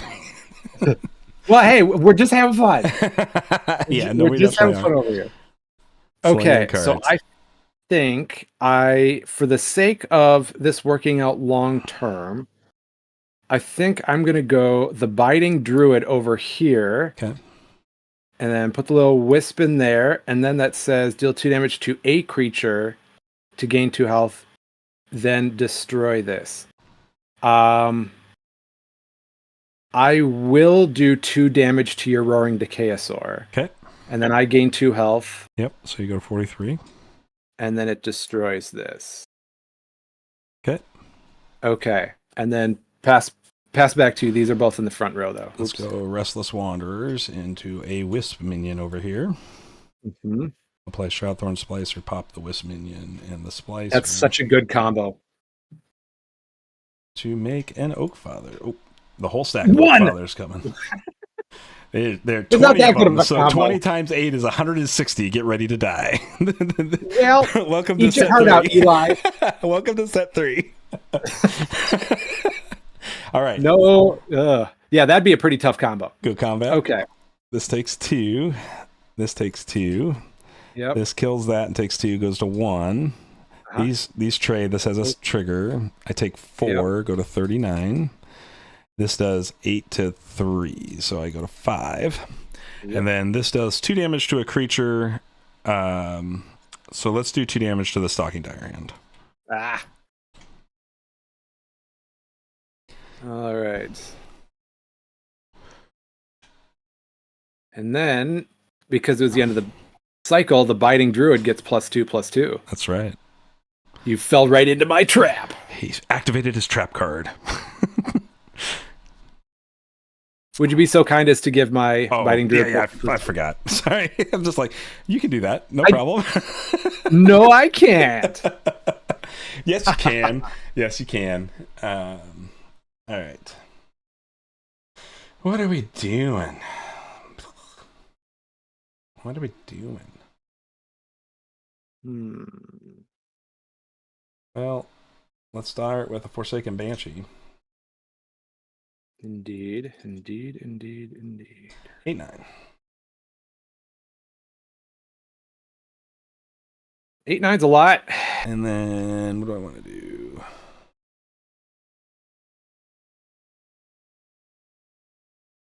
Ooh.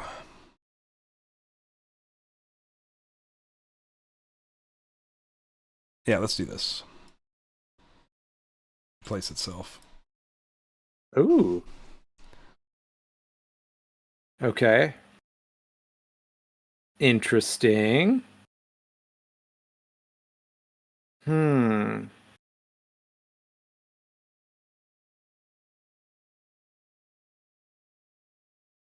Let's, because I need one or more spirits. Oh, and my Stitcher dog is a spirit. Yes, he is. So I'm going to use my Forgeborn ability to give your Roaring Decayosaur -3/-3. And I'm going to give it to your Wisp minion because I got at least one spirit in my Banish pile. Yep. Then I'm going to play Combat Creeper over here, so you choose to either take 6 damage or destroy one of your creatures. Yep. That's what I'm doing, taking 6. All right, and then pass back to you.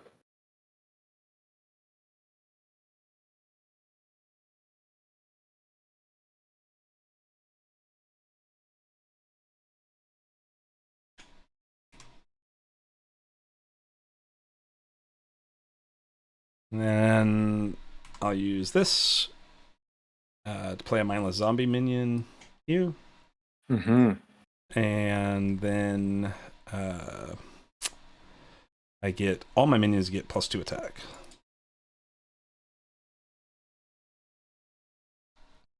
That was the right time to use that. Let's see.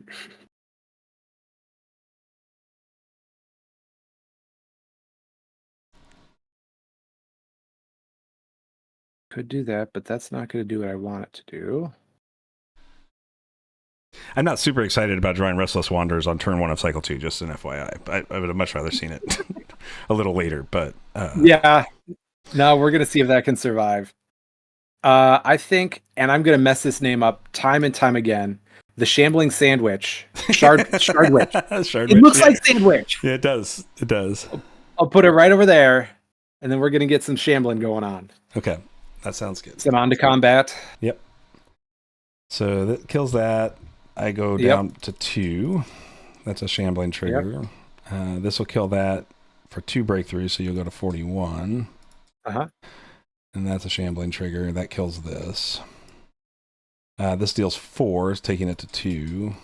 Yep. And then I deal 13. 13, yes. So that's 28. Am I doing my math right? Yep. And then your shambling triggers go off for +2. 2. Yep. And I go -2. Shambling's still broken.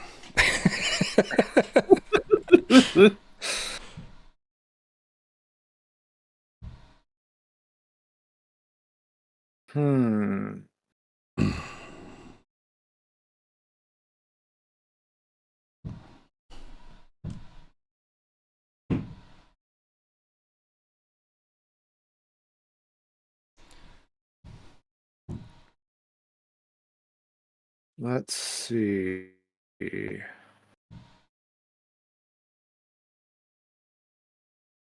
Second turn of the deck cycle.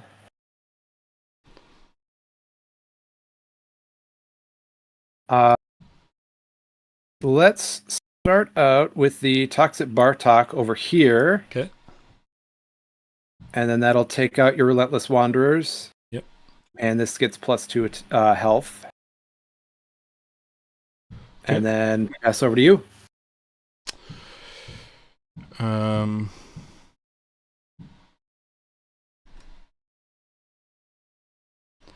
Upgrade a 1 card in my discard pile. What do I got over here? We'll upgrade a Virix Embrace, I guess. And then I can do -2/-2. So we'll -2/-2 the Shardwich. Uh-huh. So you shamble for 1. Well, that takes place after you finish out that card. Yeah, I'm gonna just upgrade another card is all it's doing. So yeah, I was just trying to get the health state correct so I don't screw that up. Okay, why can't I search? That did not go in my pile, that's why. And then that's going to be upgrading a Stalking Amoeba. Stalking. Your turn, sir. +2/+2. Did you do the shambling? I did. For Yeah, okay. +1, -1. Sorry, I went the wrong way. 30 to 31. You monster. I know.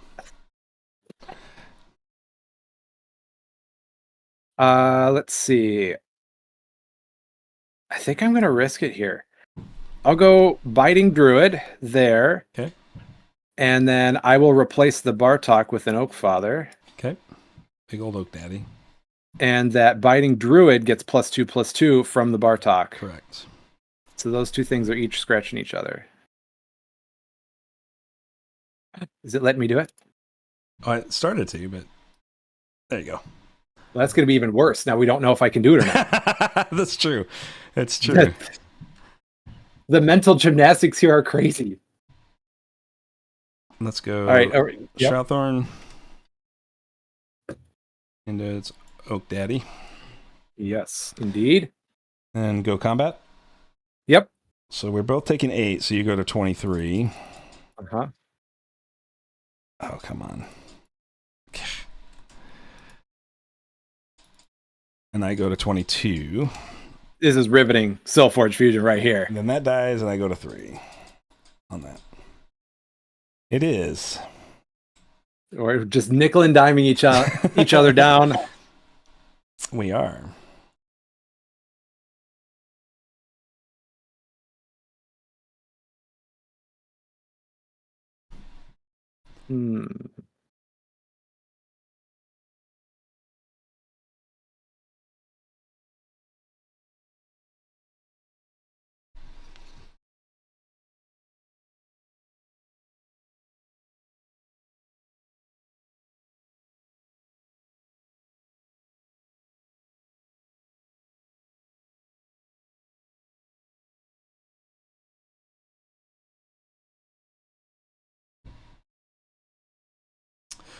What do I want to do here? This is not cool, yo.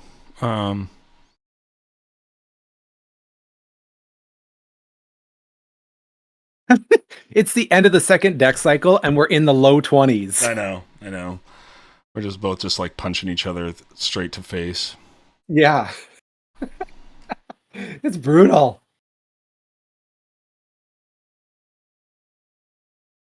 Okay, I'm going to play Elysian Shard.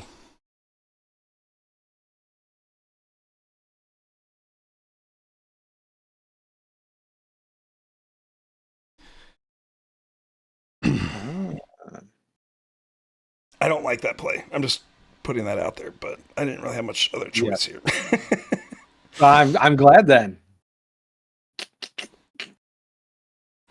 I will go Forsaken Mausoleum over here. Yep. Actually, wait. I'll do it here. Okay. Because I keep forgetting it doesn't have to be in that lane. Yep. So I'll deal 4 damage to your Oak Father. Yep. And then I gain 4 health. Okay. And then pass to you. Okay. So be it.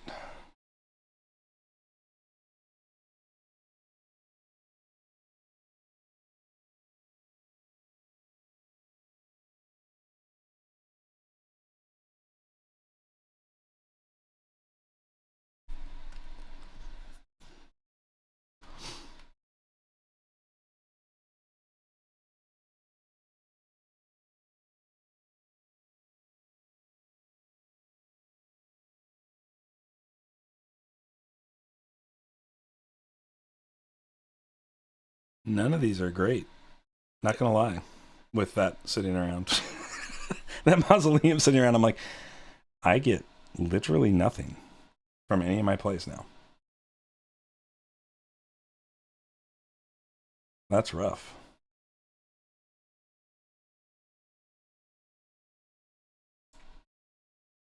Guess just overwhelm the board against it. Best thing I can do. Say go. All right.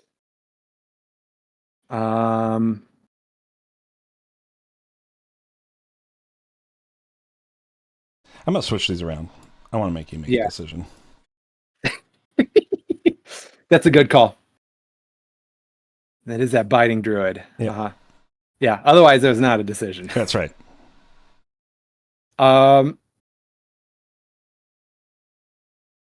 Let's go like that and that. I'll go Relentless Wanderers here. Okay. And I will do the 4 damage to your biting druid. Okay. To gain 4 health.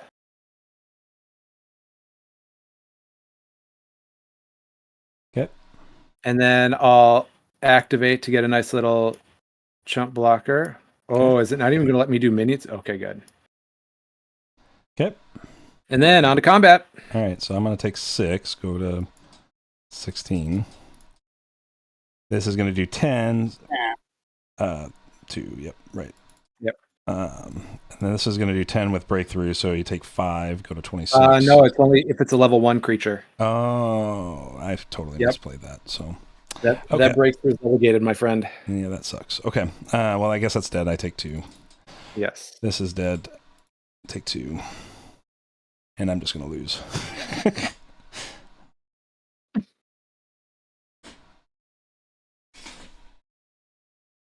All right, cycle 3.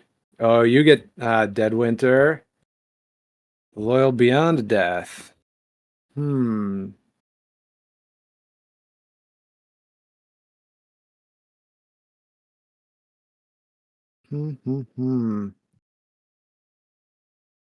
and that was destroyed. Yep.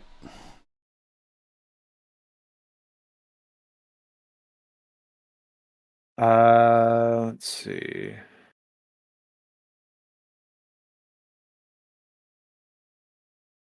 When he's destroyed the stream, I play Zombie Brute Pain in its lane.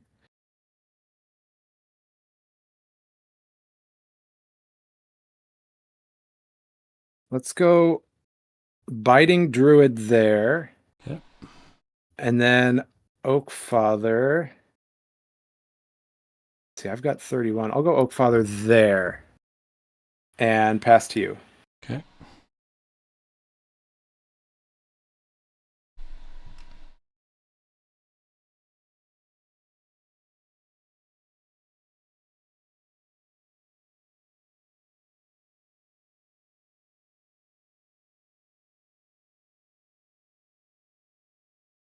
Vampiric Revenant, gain 3. You take 3.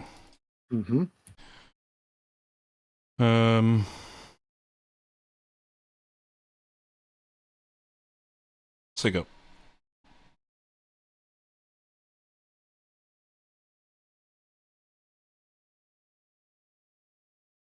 I'll go Shroud Thorn Splicer there. Yeah. I'll replace with another Oak Father. Yeah. And then I will activate to give this Oak Father the +6 attack, and when it is destroyed this turn, I can play a Zombie Brute minion in its lane. Okay, sounds good. So if you'd be so kind as to pump that up, thank you. Yep. All right, pass over to you.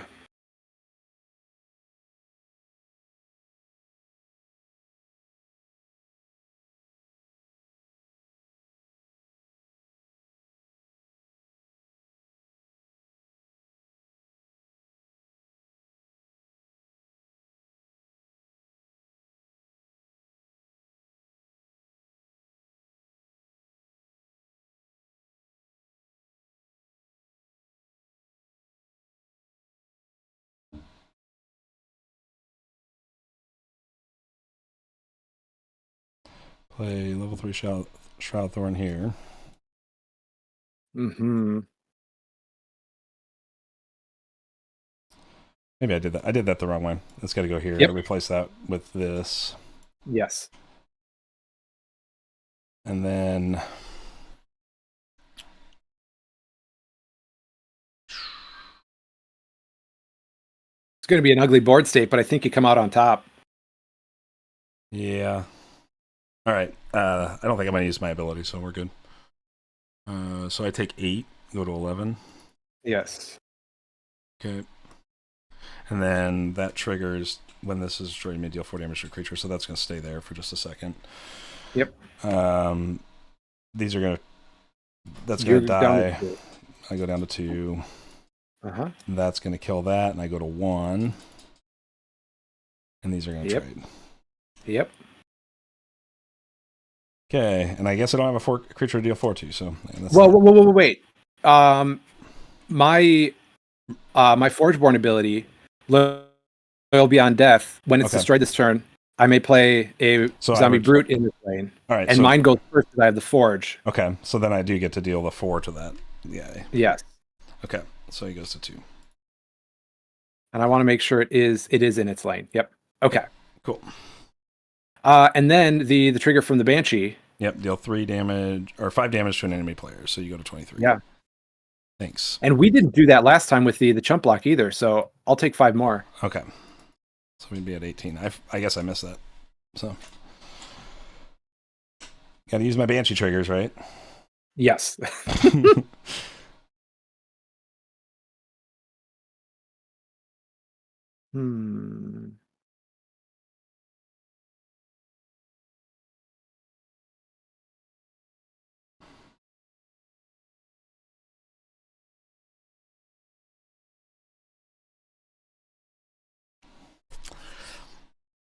Well, I'm gonna start here.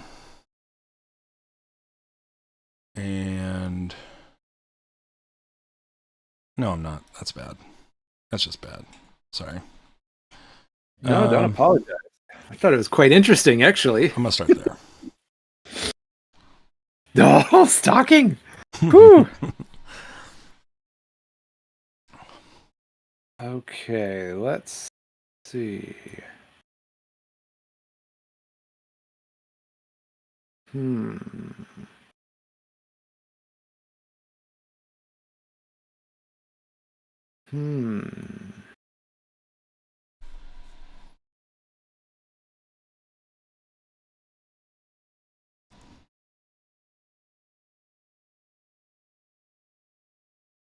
don't want to do that yet. But that's going to be a difficult play for me.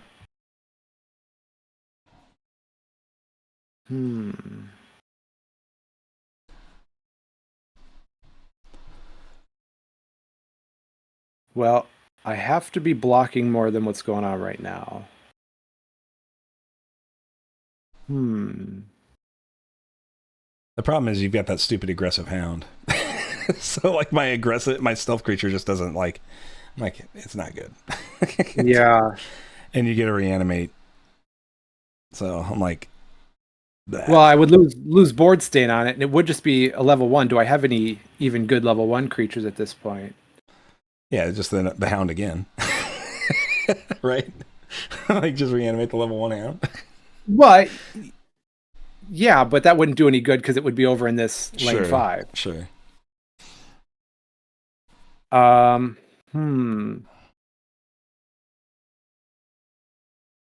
that does bring up an interesting point of, because I do have it in my hand. Yeah, I figured you did. It was pretty likely, right? Like we're 50-50 on it right now, so. Yeah. I think I have to go that way though.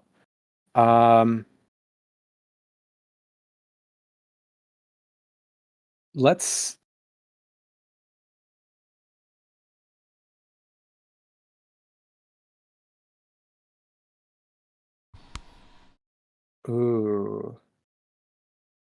let's go the combat creeper here, and you can either take 7 or destroy one of your creatures.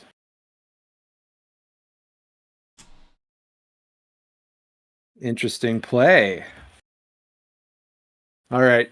Pass back to you.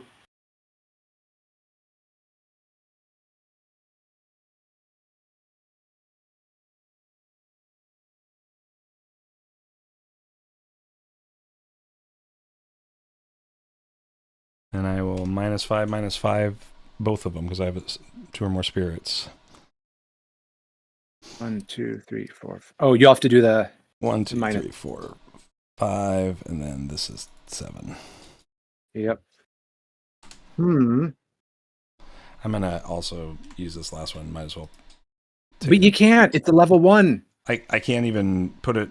I don't give a Oh, breakthrough. I'm sorry. It can give the 2. Yeah. That's right. It only gets breakthrough if it's level 1. Okay, Right. my bad. I'm like, I'm pretty sure I can still at least pump its attack. Fair enough. You win this round. And this gets Okay. +6/+6, so it's a 12. 14. Okay, so you've got me in a weird spot because that's going to be 24. That would take me out. And 5, 12 from the sleighs. Oh, but then plus that.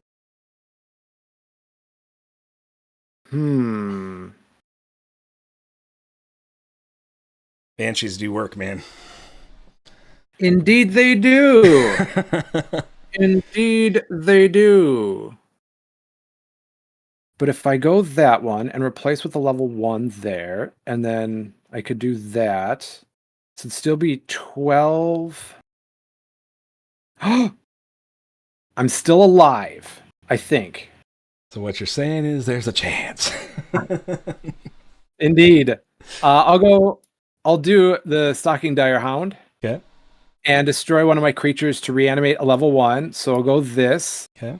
And then I think the level 1 I have to do is the Relentless Wanderers. Mm-hmm. And then I'll activate it to add a Wisp minion. Come on, Wispy. To add a Wisp minion there. Okay. Because I'll still take 12 plus 5 is 17. Right. Yep. But we're still alive. We're still alive. Okay, on to All right. combat.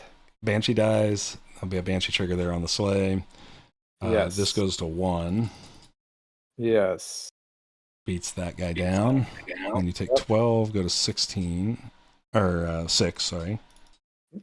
I'll go to 16 on that math. Yeah, and that's really good math, Church, let me tell you. And then you take 5 from the Banshee sleigh. Yep. Woo. Merely a flesh wound. All right.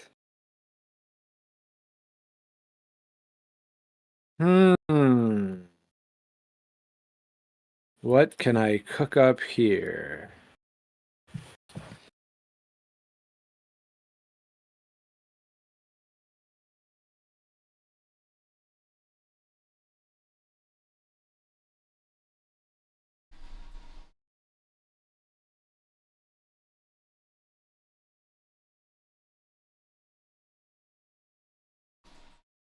Okay. Oh, this is going to be spicy.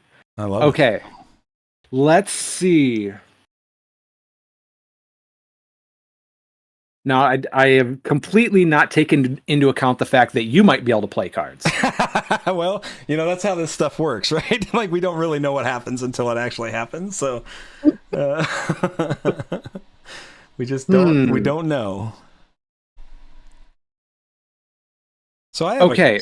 Okay. Yeah, yes. I got the answer. I was trying to remember how a specific wording works, but I don't know. I'm good. My brain wasn't working. So I think I'm sequencing this correctly. Okay. If I go Forsaken Mausoleum, yep, and deal 6 damage to your Banshee, yep, and then I gain 6 health, yep, then I'm going to activate Relentless Wanderers to put a Wisp minion here. Okay. To then deal 6 more damage to your Banshee and gain 6 more health. Okay. So much life gain. And then pass over to you.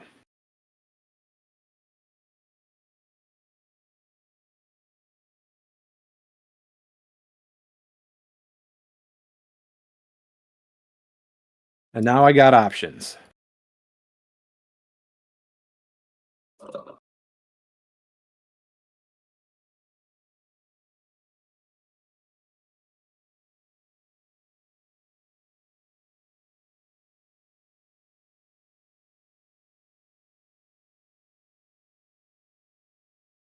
So this is dead, right? The mausoleum. Oh, yep.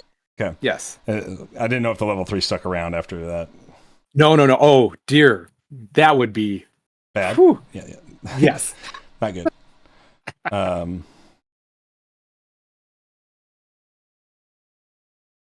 Sure. Well, -3. I think it's -3, right? Yes. Yep. Yeah, +3 here. So that takes it to 2. Yes. 7, netting 3 within your turn 4. Come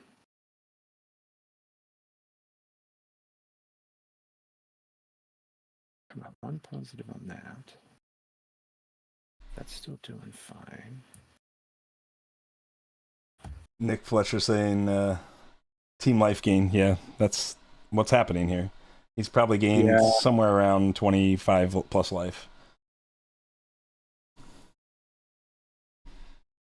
What do I got here? Not much that's going to come back to help.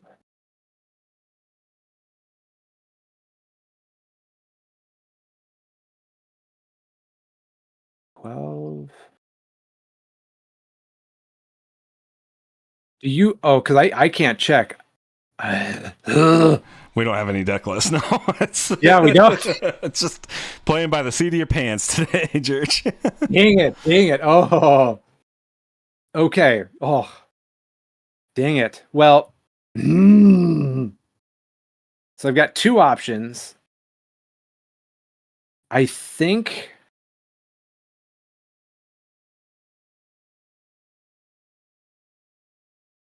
I'm going to go the shambling sandwich right in the middle there. Okay. And pass to you. Because I don't know if you have anything that's got aggressive. Varric's Embrace, pop the Wisp, gain 6. All right. Well, I shamble you for 2 for what it's worth. Yep, I should have blocked. Yeah. I should have put it over there instead. Dang. Good game, man. Yeah. Yeah, good match. Yeah. It was tight. Woo! Yeah. It was tight. I didn't know whether the Varric was right, but I thought, well, I'm going to hold the Varric second card just in case, and then if you do something to that Amoeba, then I have I have a creature play off the Bartok. So I was like, at least I can make a big creature off the Bartok for a future round here. So yeah. Well, let's see if the math would have mattered. 9 down to 6. Shamble for 2 up to 8. Slave. Dang it. Yeah. I would have stayed alive again at 1. You would have been at 1 still. Yep. Oh, I try to get too cute. Yeah, I think I don't know where we're at in terms of next round, but I can fill all my lanes with zombies. So I don't think that's a bad place to be. Well, I just want to see what cards I would have got. Yeah. If we can rabbit hunt a little bit. Yep, let's do it. I'll intern.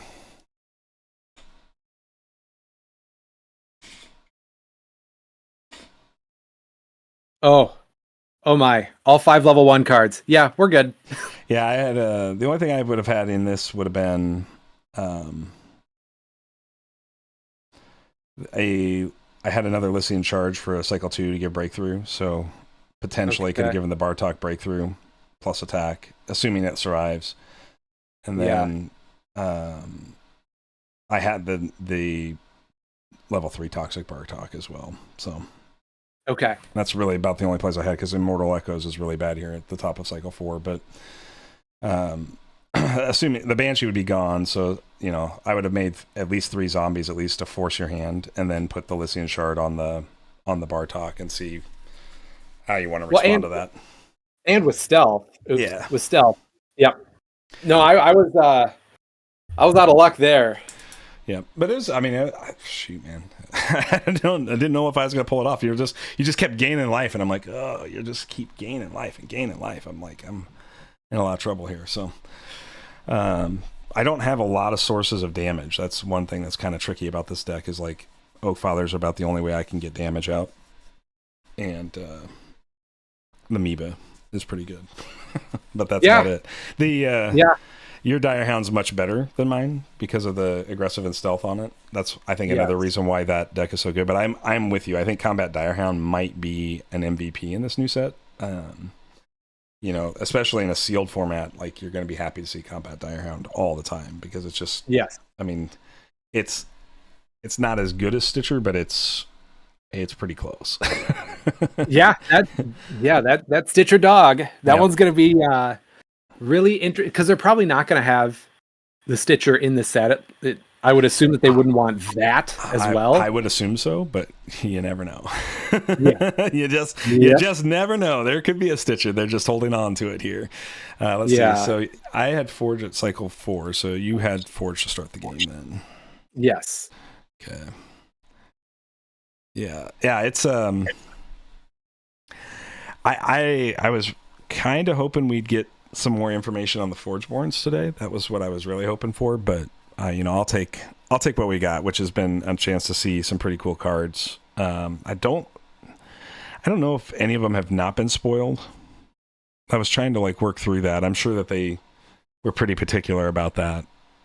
What do you mean had not been spoiled? Like stuff that hadn't been put out already.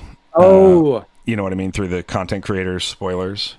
There's been so many spoilers that like I'm like I don't remember them all. So I'm like sitting there and I'm like, was that one already out? I don't remember. Like, yes, I was in the same boat too.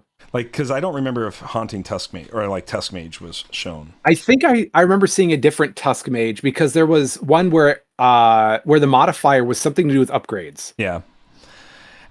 And I'm pretty sure the only time this triggers is when you actually use an ability that upgrades, not when you just play cards, right? Yeah, that's what I was pretty sure. It's that bolded term upgrade is when it's going from your hand or discard pile. Yeah, it would be pretty bonky good if every time you played a card, it got +2 health. Play card. Here you go. Thanks. This is like the reverse of Kindred, right? So have we seen the Caller of Souls yet? I don't know. This one? Because that one's interesting. I thought we did see that. I thought that was in SBE. Let me go back and look at the spoilers. I have not been able to follow along with everything that has been spoiled, so. And then I hadn't seen Immortal Echoes either. I assume that they knew exactly what was going into. It has been? Yeah. Okay. Yeah, they probably very specifically curated these decks. Yeah. Yeah. I would make sense. You wouldn't want to necessarily like have a bunch of stuff that you didn't have like direct control over what got spoiled, because you would want to save that for post spoiler season. So or later into the Kickstarter or whatever it may be. So I mean, it either way, it's been fun to play with these cards, and I hope they leave these decks up in the TTS mod just for people to like kind of toy around with, because quite frankly, like analyzing 16 decks in a 10-minute window or 15-minute window roughly, you're just kind of like, any two will do. Let's go. Doing it for 4 is normally hard. Right? Yeah. I mean, it takes all of 15 minutes to do 4. So I mean, quadrupling that, it was just like I was looking at it, I'm like, I don't know. So I actually played a different deck this round because I was like, last round the deck that I put together, like the theory behind it was just not solid enough, and I was like, okay, I'm just going to play with the Spirit Synergies, and this Nyx ability is pretty cool with -5/-5 at cycle 3. Like that's pretty impactful. So that was the thought. But anyways, man, you didn't get to play first round then, just weren't ready to go. So it's I wasn't able to get access to the decks from TTS. Oh wow. So then Shadow needed to set up a special private room, and then I had to like copy that file and then just open that saved file and then play around in my own little room so I could get the names of the decks. Okay. And then have everything load up for me, because it was taking forever for the decks to load up as well. I got an old laptop. Sure. So the little hamster that's attached to it, man, it is running a marathon today just to try to keep all the programs up and running. For sure. Yeah. That's the way that works. So, well, I mean, obviously you're here. That's all that matters. Yeah, and I love that I got mashed up against a friend in the first round, so we just get to kind of enjoy it and mess around. Man, that's the whole point, you know. And I was sitting there, and I'm like, man, did I scare Church away? Does he not want to play with me? What happened? I couldn't cycle between and then to Discord, and then Discord has to refresh, so then I can see that I got the ping in a message and holy Toledo. Yeah. I was like, nope, I scared him away. He doesn't want to play with me anymore. Well, I am a delicate little flower. You should know that by now. No, man, you're good. I'm promising you. I was like, I can't wait to play Church. I'm so excited because I don't know. Have we ever paired up in any sort of official event? I don't think we have. I don't think so. Not even in a sealed something. No. We've played in a sealed, I think. Did we? I was trying to remember. Gen Con's such a blur. I don't remember everybody I played. And I don't know if it was. I don't think I knew everybody very well when I went to Fuse Fest. That's the other big event that I was in person for. So I was like, no, it might have been a friendship table at Gen Con. Okay. I think so. That's possible. Yeah. I know we played, we might have played just casual game at Gen Con that first night we were there maybe, but I don't remember. Yeah. I know. There was I am a very forgettable opponent. No, that's just not true. That's you're under delivering there, buddy, for sure. So, well, keep up the good work on the pod, man. I've been listening all way. You guys are doing awesome. So, and I love tuning in to watch you guys. I'm not able to watch it live most times. I try to comment when I can, but you are appointment viewing, you guys, and maybe if we have access to these decks still, you guys could be playing some of those and then talking through it. Because I'm going to try to get Fizzlesticks to do something similar for us. Right. Yeah. I think it's a real opportunity. I really hope to sit down with Neil and at the very least at the back end of this event, dissect some of these decks a little bit. And because I'm assuming they're curated fairly well, right? I'm assuming that these 16 decks are all curated to have some reasonably good pairings in general. And not necessarily top tier stuff, of course, because obviously if they did curate down stuff we haven't seen yet, we may not know what that is. But the thought process is man, that Shambler deck looks pretty good, and a lot of people are playing it. But that means that it's probably the easiest deck to identify as good. That doesn't mean it's necessarily the best in this 16. And that's something that when I played the first round, I was like, oh, I could play Shamblers and I could do all that stuff. And I'm like, I'm not going to. I played Aloyan because I've always been on this sealed Utera Aloyan kick. And my Aloyan deck was I was just not happy with any of the cards in it again. As is tradition with Aloyan. Not for me, man. I've had good success with Aloyan and sealed play. I mean, really, really good success with Aloyan and Utera. But there was just none of these decks had a lot of the stuff that I found to be really good in past sealed for Aloyan and Utera, which is good creature removal, i.e. Utera Chargers, good access to good armor stats, just printed armor, not the kind that gives you armor for a turn. That's just okay. But printed armor is extremely good in sealed because so much combat is leaving a creature at 1 life or 2 life. So that extra armor is just printed heal 4 or whatever, you're okay, cool, that's really good.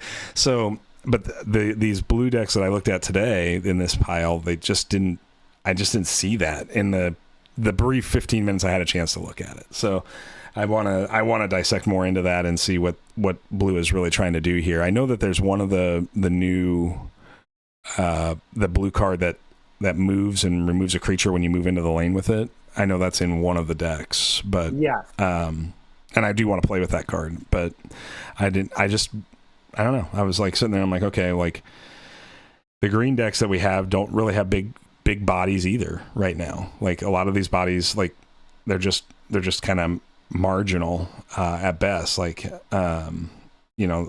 sealed. Well, yeah, for sure. But even in older sealed sets, we'd still get bears and things like that had big bodies that you could really manipulate to some sort of advantage. The Meebo is in the piles that I looked at. The Meebo is one of the best things I saw. The Betrayer Mongosaur is pretty good.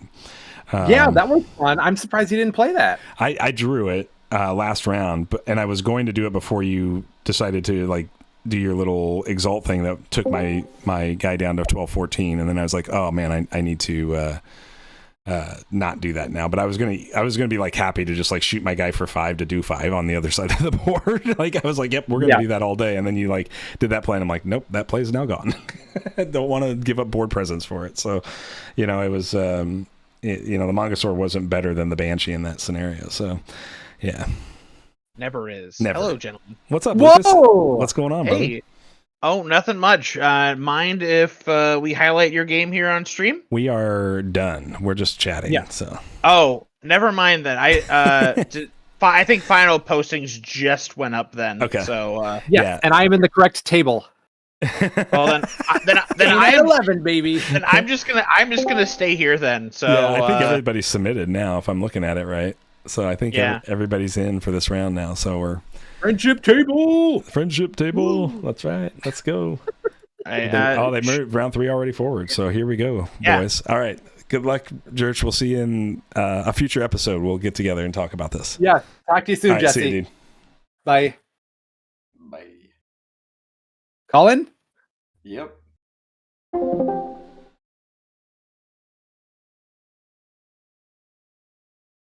All right. So that was our match with Church. That went pretty well. Don't have time to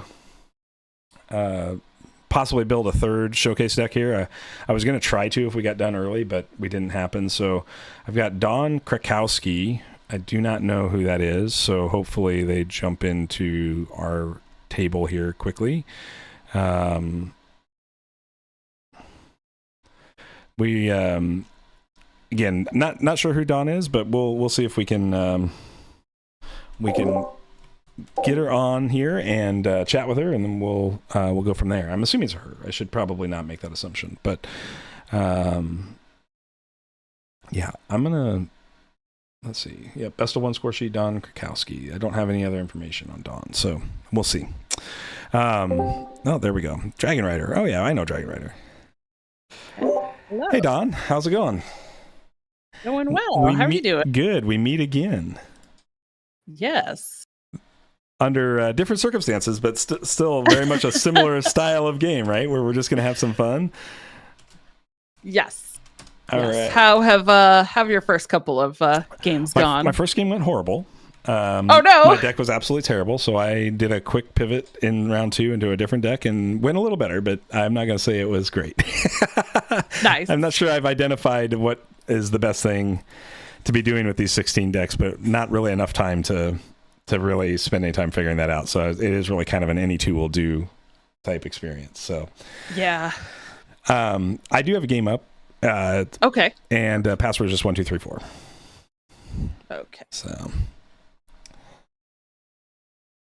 The classic. The password security is at an all-time high. Well, I had a real password last round, and George made fun of me, and he's like, man, how am I supposed to get into that? And I'm like, oh no. Dude, I don't know. Like, everybody told me I don't have good password security, so I'm like trying to make that happen. But didn't work out. So I was just like, the heck with it. I will go back to the old standby. Oh no. Okay. So I really want to play the deck I played in the first round, but like I don't know if it's bad or just had a bad game. That's the thing here. it's so hard to tell with like such a small sample size. Yep. You're like, wow, did I just draw like crap, or was it just like, not a good matchup? Exactly. Oh my gosh. Come on, deck. Why? Oh no. Give me the whole. Okay, wait. I gotta hold this longer. There we go. It's like, give me the whole deck. Yeah. Not just the top card. There we go. Okay. All right. Nope. I said it also makes it worse because you don't really have a deck list, so you can't like I was like earlier like searching through I'm like, what's this thing do if I upgrade it all the way? Because I don't know. I'm like searching through my like upgrade pile, going, where is it? I can't find it. I need to figure this out. I love this. Flight modifications is cool. Is this the one that has the mobility card that when you move you kill a creature? Is this that Aloyan deck? I know there's one of them. I don't remember the name of the card. It's like I don't know. It's like Aegeus Wings, but instead of like giving plus attack, it's just like when the creature moves into this lane, destroy the opposing creature. It's really cool. But it was one of the blue decks, but if it is, I haven't seen it. But all right, perfect. So, I love it. I love it. Let's just go get this thing started then. I don't know. Ready to go? Yes. All right, let's do it. All right. Good luck. Good luck to you too. Oh gosh, what are all these numbers? What did it do? Oh, did you get a bunch of stuff on the screen? Yeah. I know the mod's been acting funny. I don't. Oh, weird. You want to restart? Since we just only have drawn hands, we can try to reload the table. Okay. Let me try to do that.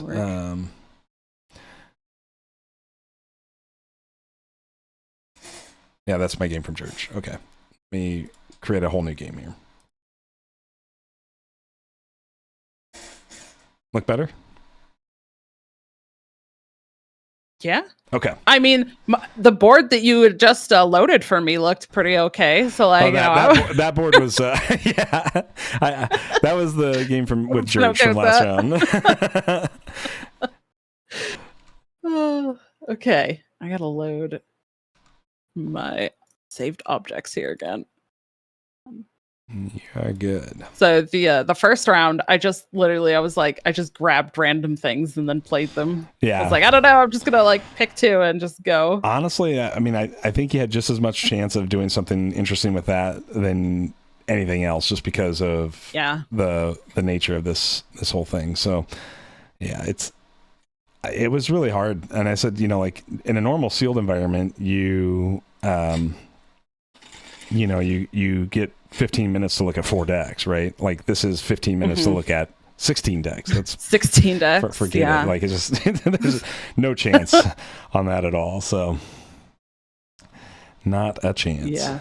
You do the like very quick skim and just like, am I looking for something specific? Okay, I'm just gonna like skim through these and see. Exactly. That's about it. All right, we're gonna go Wanderers into a Wisp minion out here. Oh, and there you go. Okay.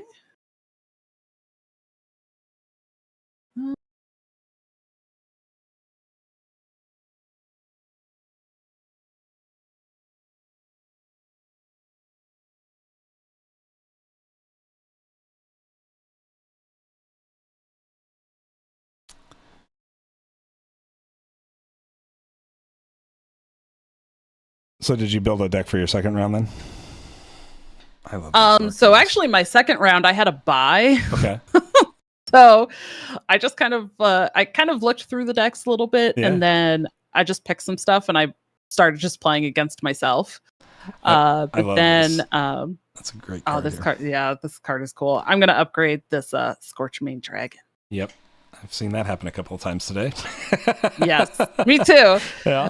So I've been on the other side for me, but all right, I'm gonna go Sharpbone Splicer, pop the Wisp. Here's my make an Oak Father. There we go. Even though I'm not gonna convert any damage here because of your Ugh. I'll get a little bit of damage here, 1 point, but just wanted to get the Splicer upgraded. Yeah, that's gross. Okay.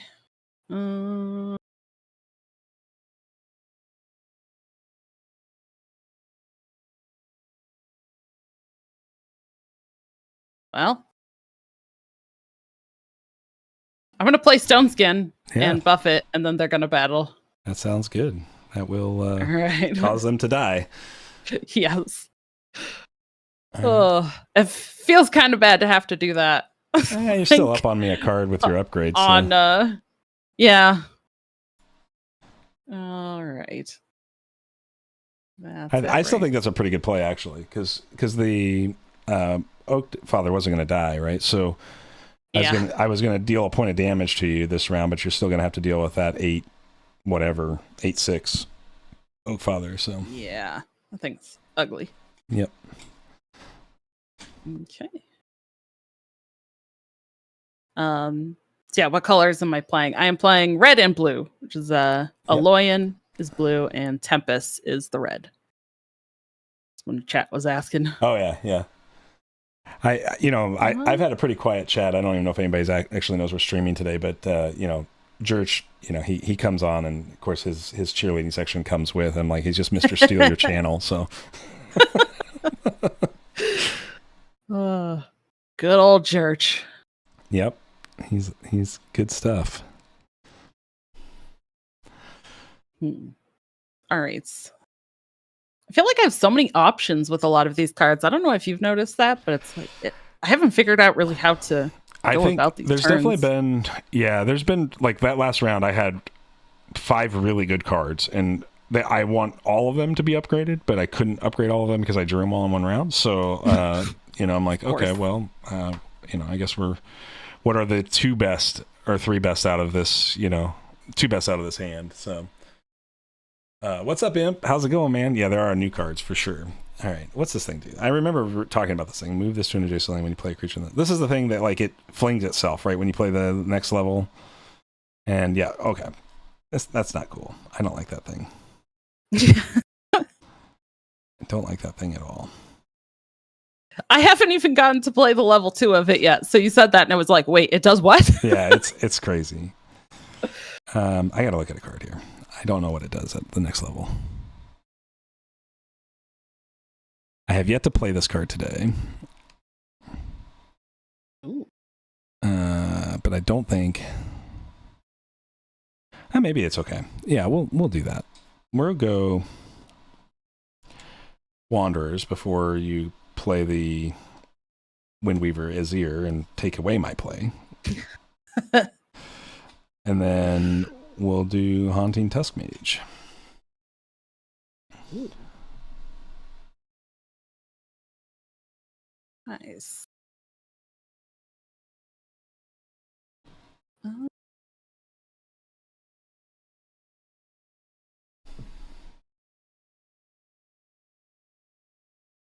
Why'd you have to go and play it way over there? Well, that's... Well, because I don't know if you have ice storms or anything in that deck, because there's no deck list. So I'm just playing around the worst things I can think of in red, which are the things that battle adjacent creatures and the things that handle adjacency on lanes. And I put my Exalt right in the center, and it can only move to adjacent lanes. Why do you have to go and play it in the best lane? Oh, yeah. I had to try. All right. Yeah. What do we got here? Well, this is a Venerable Scrapper? Yeah. Yes. Okay. I'll just play that over there. And I'm going to go ahead and Dread Bullet. Oh. Well, that's sad.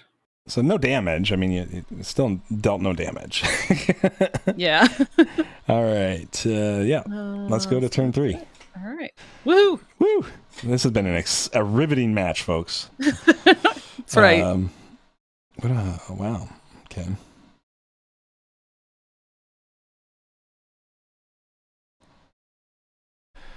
Well, same boat, because I don't know what you got in that deck.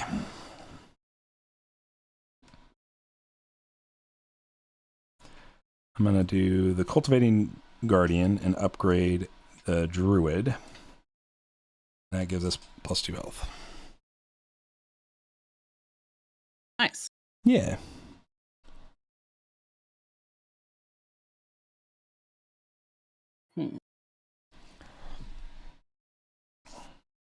Well, now you have all... my lanes are occupied. You have free reign to do the things you want to do.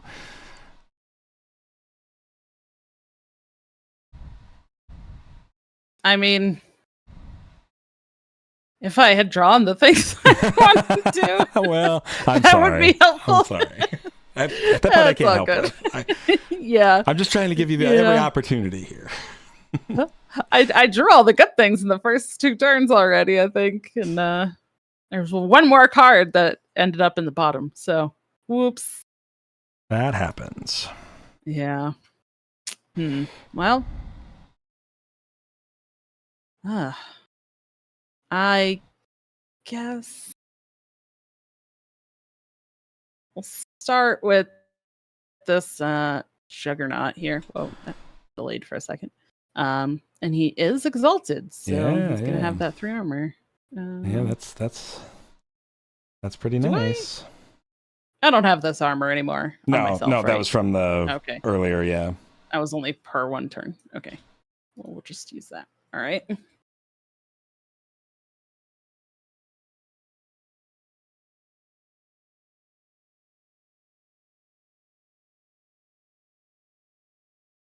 All right, I am gonna upgrade a card in my discard. Sorry, acting weird. It has to be a level 1 card. So I'm going to upgrade the Vampiric Revenant. Ooh, then I'm going to give this Wisp a -2/-2, which kills it. Yes, and then I you get are. to upgrade another one here. Yep. And we're going to do the Stalking Amoeba.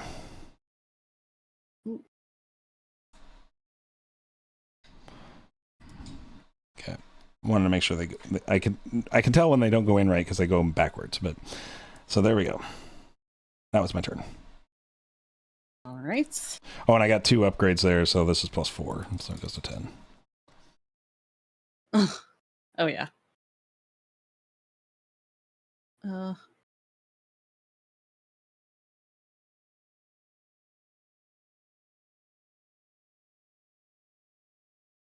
I didn't give this guy my 2 attack either. Nope, you should do that. Yeah. I definitely should do that. Yeah. No. Like that's the whole reason I played it in the center lane.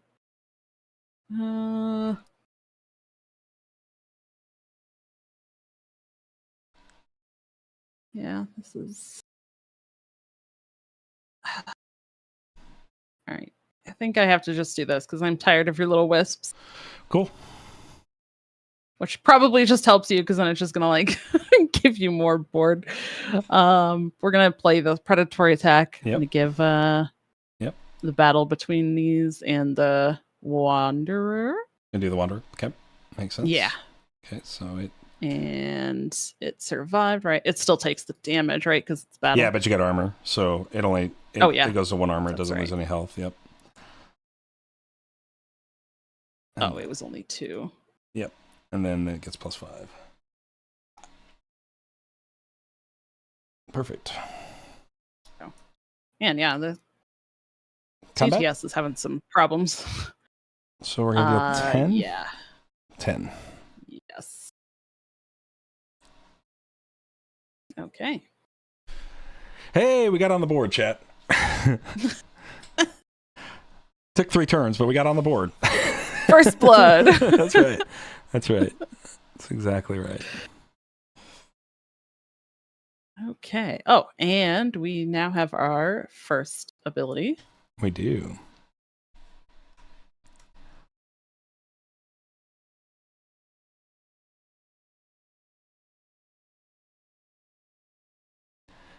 All right, you kick us off. Do I want to do it? I think we're going to start with our... He still has 3 armor, by the way. As long as that's... Oh, where'd that thing go? It goes away because it doesn't see it as printed. Oh, because it... Oh. I see when the turn changed. Yeah. Gotcha. It doesn't recognize there's still an Exalt in the lane, and so the ability's still turned on. Okay. Let's go for... Scorchmane. Our... Yes. 'Kay. Scorchmane, and we're going to deal the 5-tier Guardian. Guardian down. Your turn.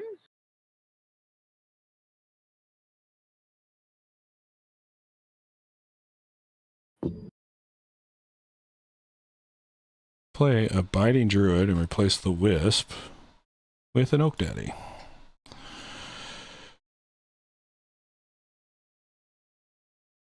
Back to you.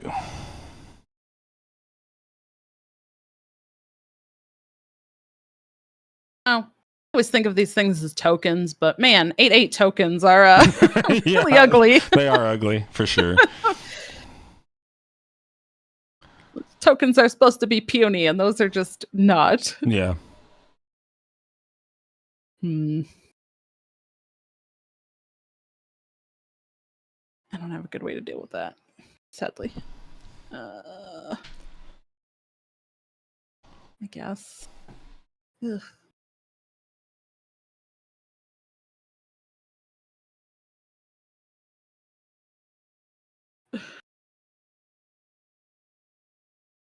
I guess we'll do Stone Skin. Okay. So I will actually go kind of a choice, but I think we're gonna buff the Juggernaut and then fight the Oak Father. Okay. So he'll go down to 5 life remaining and have no armor left. Is that correct?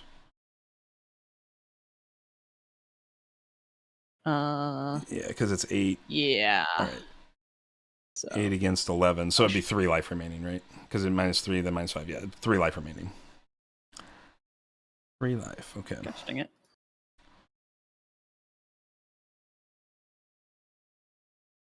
Over there. Okay. Okay. Let's Dreadbolt the Scorchmane Dragon.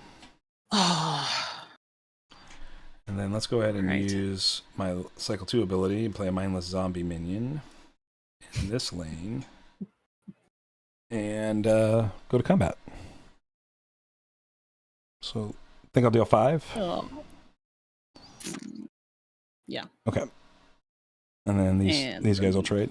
Dies. Yep. And that's it. Okay. Cool. Hey.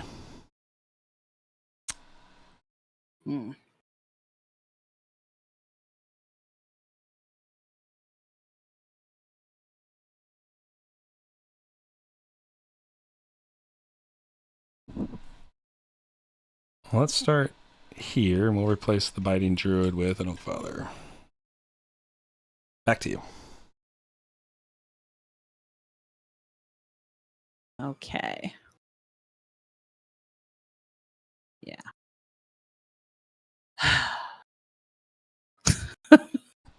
I'm real tired of this Oak Father. Yeah, I make a lot of Oak Fathers in this deck.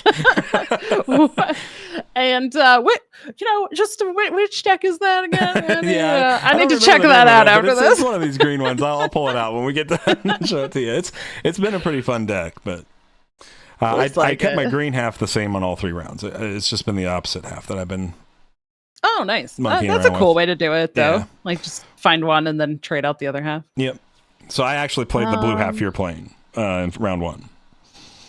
I'm like going, oh yeah, yep, I remember that card. Yep. You're making that card work way better than I made it work. I did not get that same play. Okay, well, let's it doesn't really matter where I put this because I'm immediately activating it. Yep. That's the pulse And, mage? Yep. Okay. All right. That was probably the only way I was getting through that 10 health. I'm going to do a Stalking Meepa here. Aggressive stealth.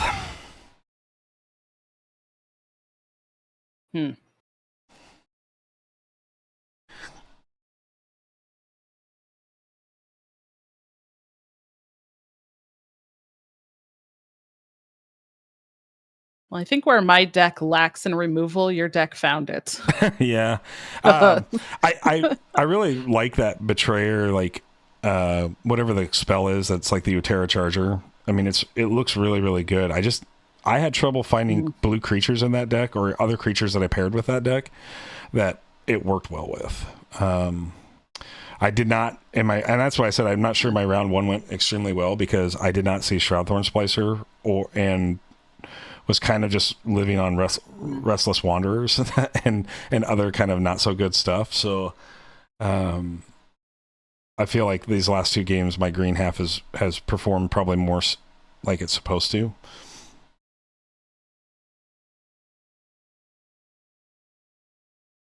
Yep. Oh, there's my button. There we go. That thing is so cool. Yeah. I love this staff, man. I think I did something really bad by playing it in the center, though. I thought it was good, and then I'm like, maybe it's not. I think it's fine. I think it's fine there because like you're getting maximum. I mean, a good player is going to play around that staff as much as possible, right? Like, so you're gonna move creatures. You're going to try to protect your most valuable creatures away from it as much as possible. So, yeah, makes sense. Ready for combat? Or do we got other stuff you want to do? Actually, yeah, I guess that could have been. Yeah, I'm going to use my Forgeborn ability here and give it 4. Okay. I want to move that 4 attack. Okay. And then we go to combat. This has got stealth, so these aren't going to fight right now. So it's 9, 17, and 8 is 25.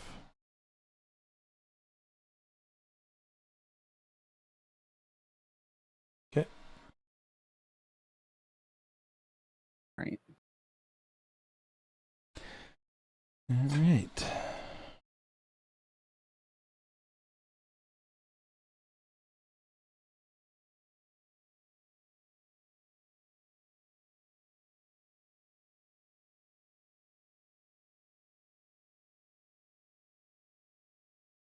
Oh, this didn't. Yeah, you're fine. Tap. Oh. All right. Okay. Well, you start us. Yeah, there you go. Let's go for this Guardian, and he gets added attack. There it goes. Yeah. And now he has increased attack. Okay. So let's activate him and deal the one over here too. Defender we go. That. And yeah, I think that's it.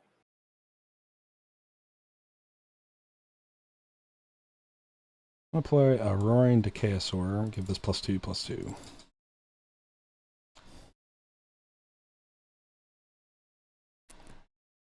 Okay. Back to you.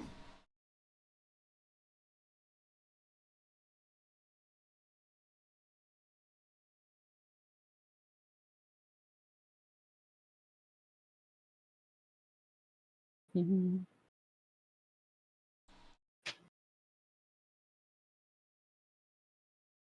Okay, well, this seems good. Let's go ahead and do predatory attack, and we're gonna have the Scrapper battle your Splicer. Okay.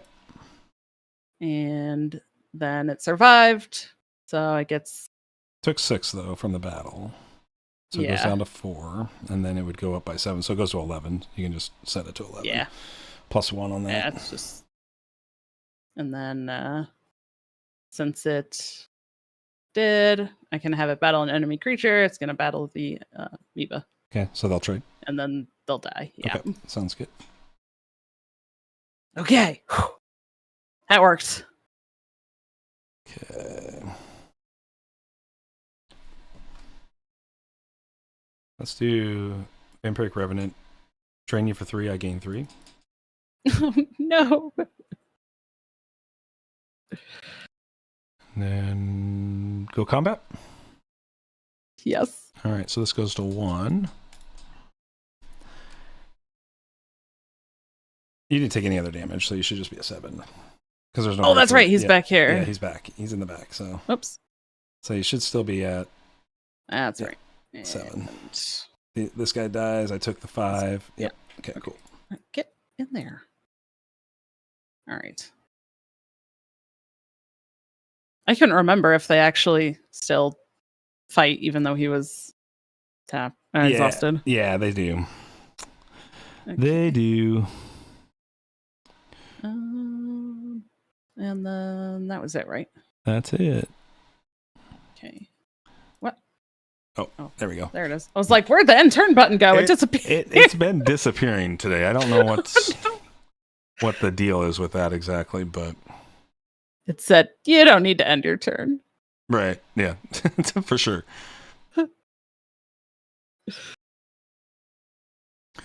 Okay.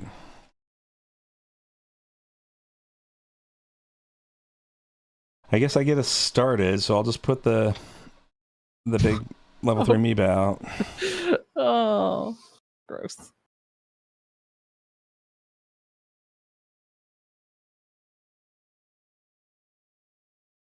Okay.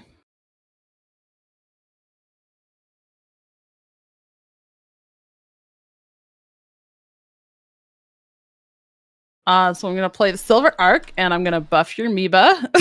Wow. 3/3. Boy, this is going to be an interesting play. I have nothing. You got nothing? Oh, okay. I'm so dead. I was like so sitting there, I'm like, man, I'm excited to see what you're about to do here because that sounds amazing. I'm about to die to a lot of damage. Is what's about to happen. Yeah, I'm going to do the level 3, so that's a -5 +5 for me. Oh, gross. Because of the vampiric on it.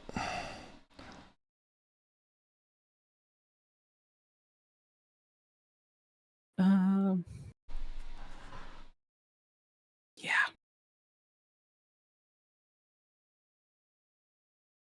I mean, I don't think like it mattered at all. Once you put that Amoeba down, it was like, all right, that's it's game. It's hard, yeah, because you'd have to have an aggressive. I didn't know if you had an aggressive in the deck, but I think there might be one. Okay. If there is, but it's only one. Yeah. I think the deck I'm playing, I think is this one. I don't know. Let me look. Yeah, this is the one. So, oops. It's the green half's really good, but the other purple half that I played, I ended up liking the Nyx better from a Forgeborn perspective. There's 5 spirits in the synergy between this purple and the green. So the cycle 3 ability Dead Winter, I can do 2 -5 -5s essentially. So you can take 2 creatures down -5.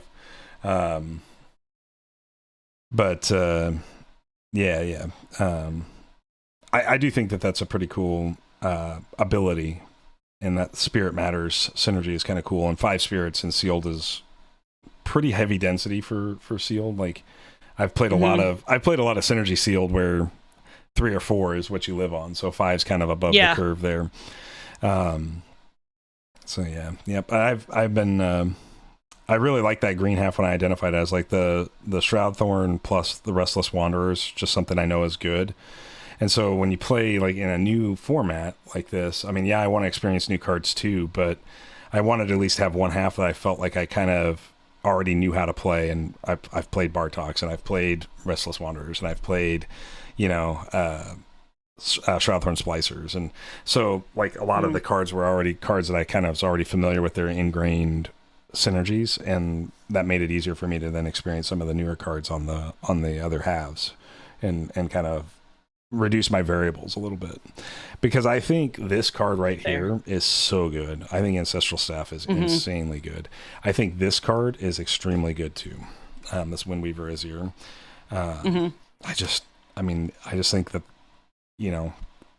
it changes play patterns enough, and it's statted very well, which is, I think, super awesome. I do think that this card upgraded is out of control. Out of control. Yeah. I never got a chance to play this either. I mean, I didn't start playing these until like we basically did half a game. Yeah, I was really excited about like the play pattern of in this deck, where's the card I'm thinking of here? The Predatory Attack combined with this card. Because this is free, so you can double a creature's attack for free, and then you can predatory attack and get double battles. So like you really want to take, so you had that upgrade. I forget which card you upgraded with, the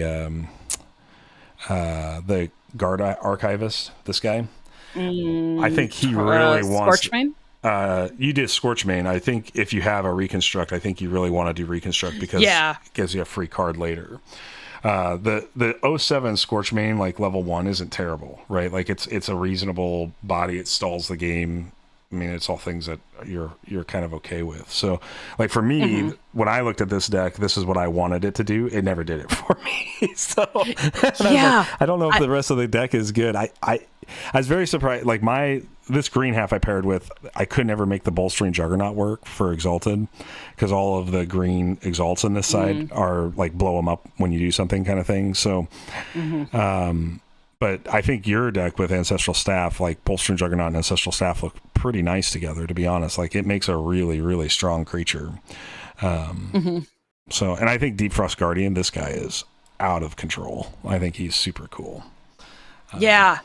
When I saw this, at first I read it as if it has increased attack. So I thought it meant like if the creature that you're like that you deal damage to had increased attack, and then I realized, oh wait, it's this, and then I went, oh, staff and this, and, it's so good. Staff and then the Silver Arc both, right? Silver Arc will do it too for you. Yeah, so, true. You know, so I think both of those are really good exalts to support the Deep Frost Guardian. So I mean, that's what you want to be doing, and obviously with all the armor in this deck, like Mongosaur is extremely good. Much. Yeah, Mongosaur is really good with it as well.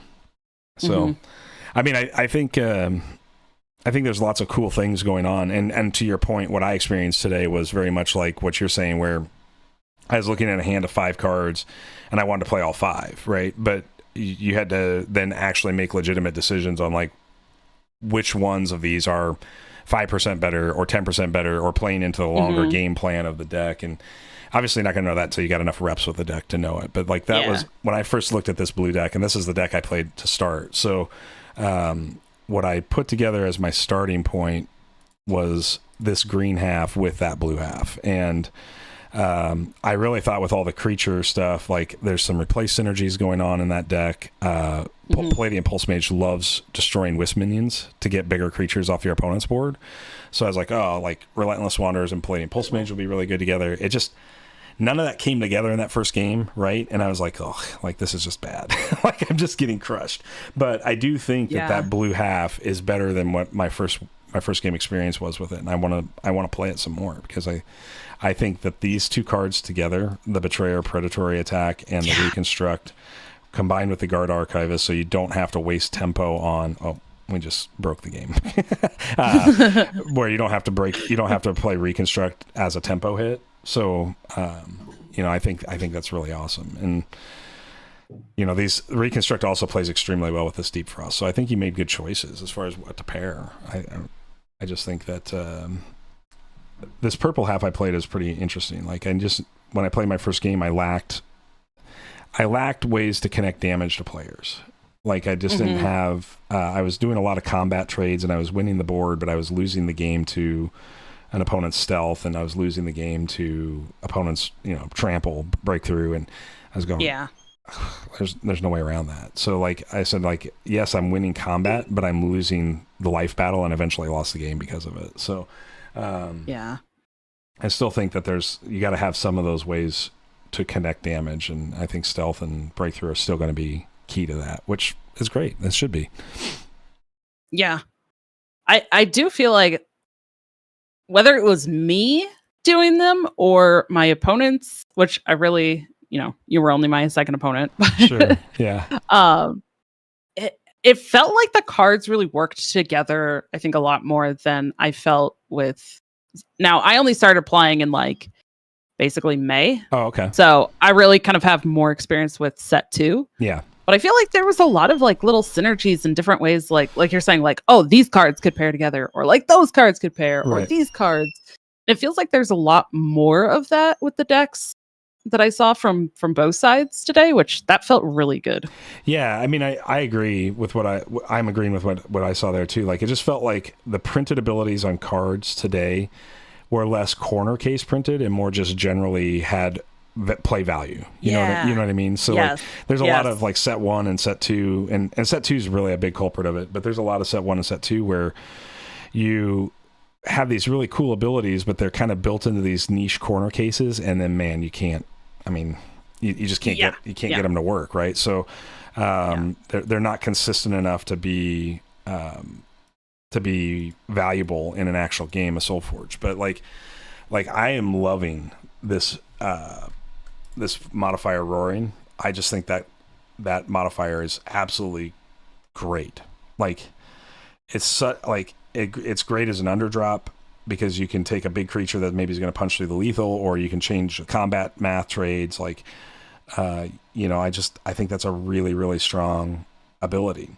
Vampiric's obviously back, which we already knew was a strong ability. And then I think Stalking is new, but I don't necessarily get super excited about aggressive stealth, other than what you get out of aggressive stealth is like if you're off Forge and you play it second card, it's probably going to be unblocked, and it's going to be unblocked for 2 turns. So yeah, that's one of the areas where I think it's pretty awesome.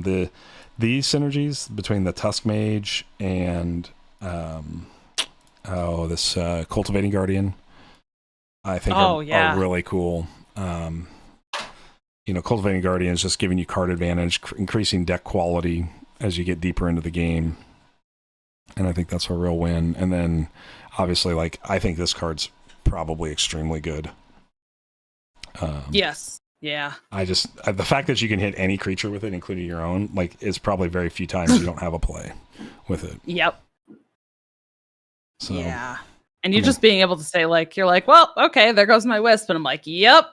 Yeah. Saw that coming. That was. You just make your late game that much more consistent, right? So, and in this case, the level 1 version is giving you a mid game consistency because you get 2 level 2 cards out of the deal. So, and to me, that's where the bulk of the game is probably won or lost, is in cycle 2. I mean, it's like games go to cycle 3 and the actual game ends in cycle 3, but the game seems to be really won in that cycle 2, and who comes out ahead in cycle 2 more often than not. So, but yeah, I think this new set looks really exciting. I'm all positives for now. I'm very excited to see how it shapes up, and the only real litmus will then be, is there enough power in this set to offset some of the really strong competitive things that are happening in the game right now, and that I don't know yet. Yeah, obviously we just don't have enough information to make that kind of decision. So yeah, absolutely. Well, it was a pleasure to play with you again. I mean, I don't think we played at all ever for since you started in May, and then in the last 3 weeks we've played twice now. It's great. I mean, that's why I love this stuff. So I appreciate you being on. Tell your viewers thanks for watching and participating where they could, and well, I'm sure we'll see you in a future event. Absolutely, yes. All right. I am looking forward to it. Have a great night, Don. We'll see you. Hey, you too. Take care. Yep. Okay, I'm going to wrap up because we're a little over time here, but obviously this was a fantastic event. I want to give Stoneblade a lot of props for putting this on. It was super awesome to have a chance to experience the new cards in person, and if you caught the last bit of conversation Don and I had there, really honestly, like, I'm very impressed with the sealed play of this set right now. I still believe Solforge sealed is the best way to play Solforge, and this just highlights that. And even having a bigger seal pool, so we got a mild constructed experience, it's just great. So I'm really excited to do more set 3 sealed. I hope that they continue to push that, and maybe the new app will have ways to implement that as a format, because that might be my favorite way to just fire up the app when it happens, is just be like, hey, let's do multiplayer set 2 sealed or set 3 sealed. And like the game just randomly generates, 4 decks and you have to choose 2 and go play. That'd be so awesome. So I hope they get that put into the game if it's not in the game right away. But big shout out to Stoneblade for doing this. Thank you to anybody who is checking this out live. And for anybody that, Imp, thanks for being here. I appreciate you. Fletch, thanks for being here. I appreciate you. And then for anybody that's catching this on demand, let us know in the comments down below. What are you thinking of set 3? If you're liking this content, of course, obviously give us a sub. It's the best way of telling us that we're doing a good job. And we will be back next. It's not even next. It's Wednesday, so just in a few days to cover Solforge. And I'm sure Neil and I will unpack most of this event then. So we'll see y'all then. Thank you so much. Have a fantastic night, and go play some Solforge. Take care.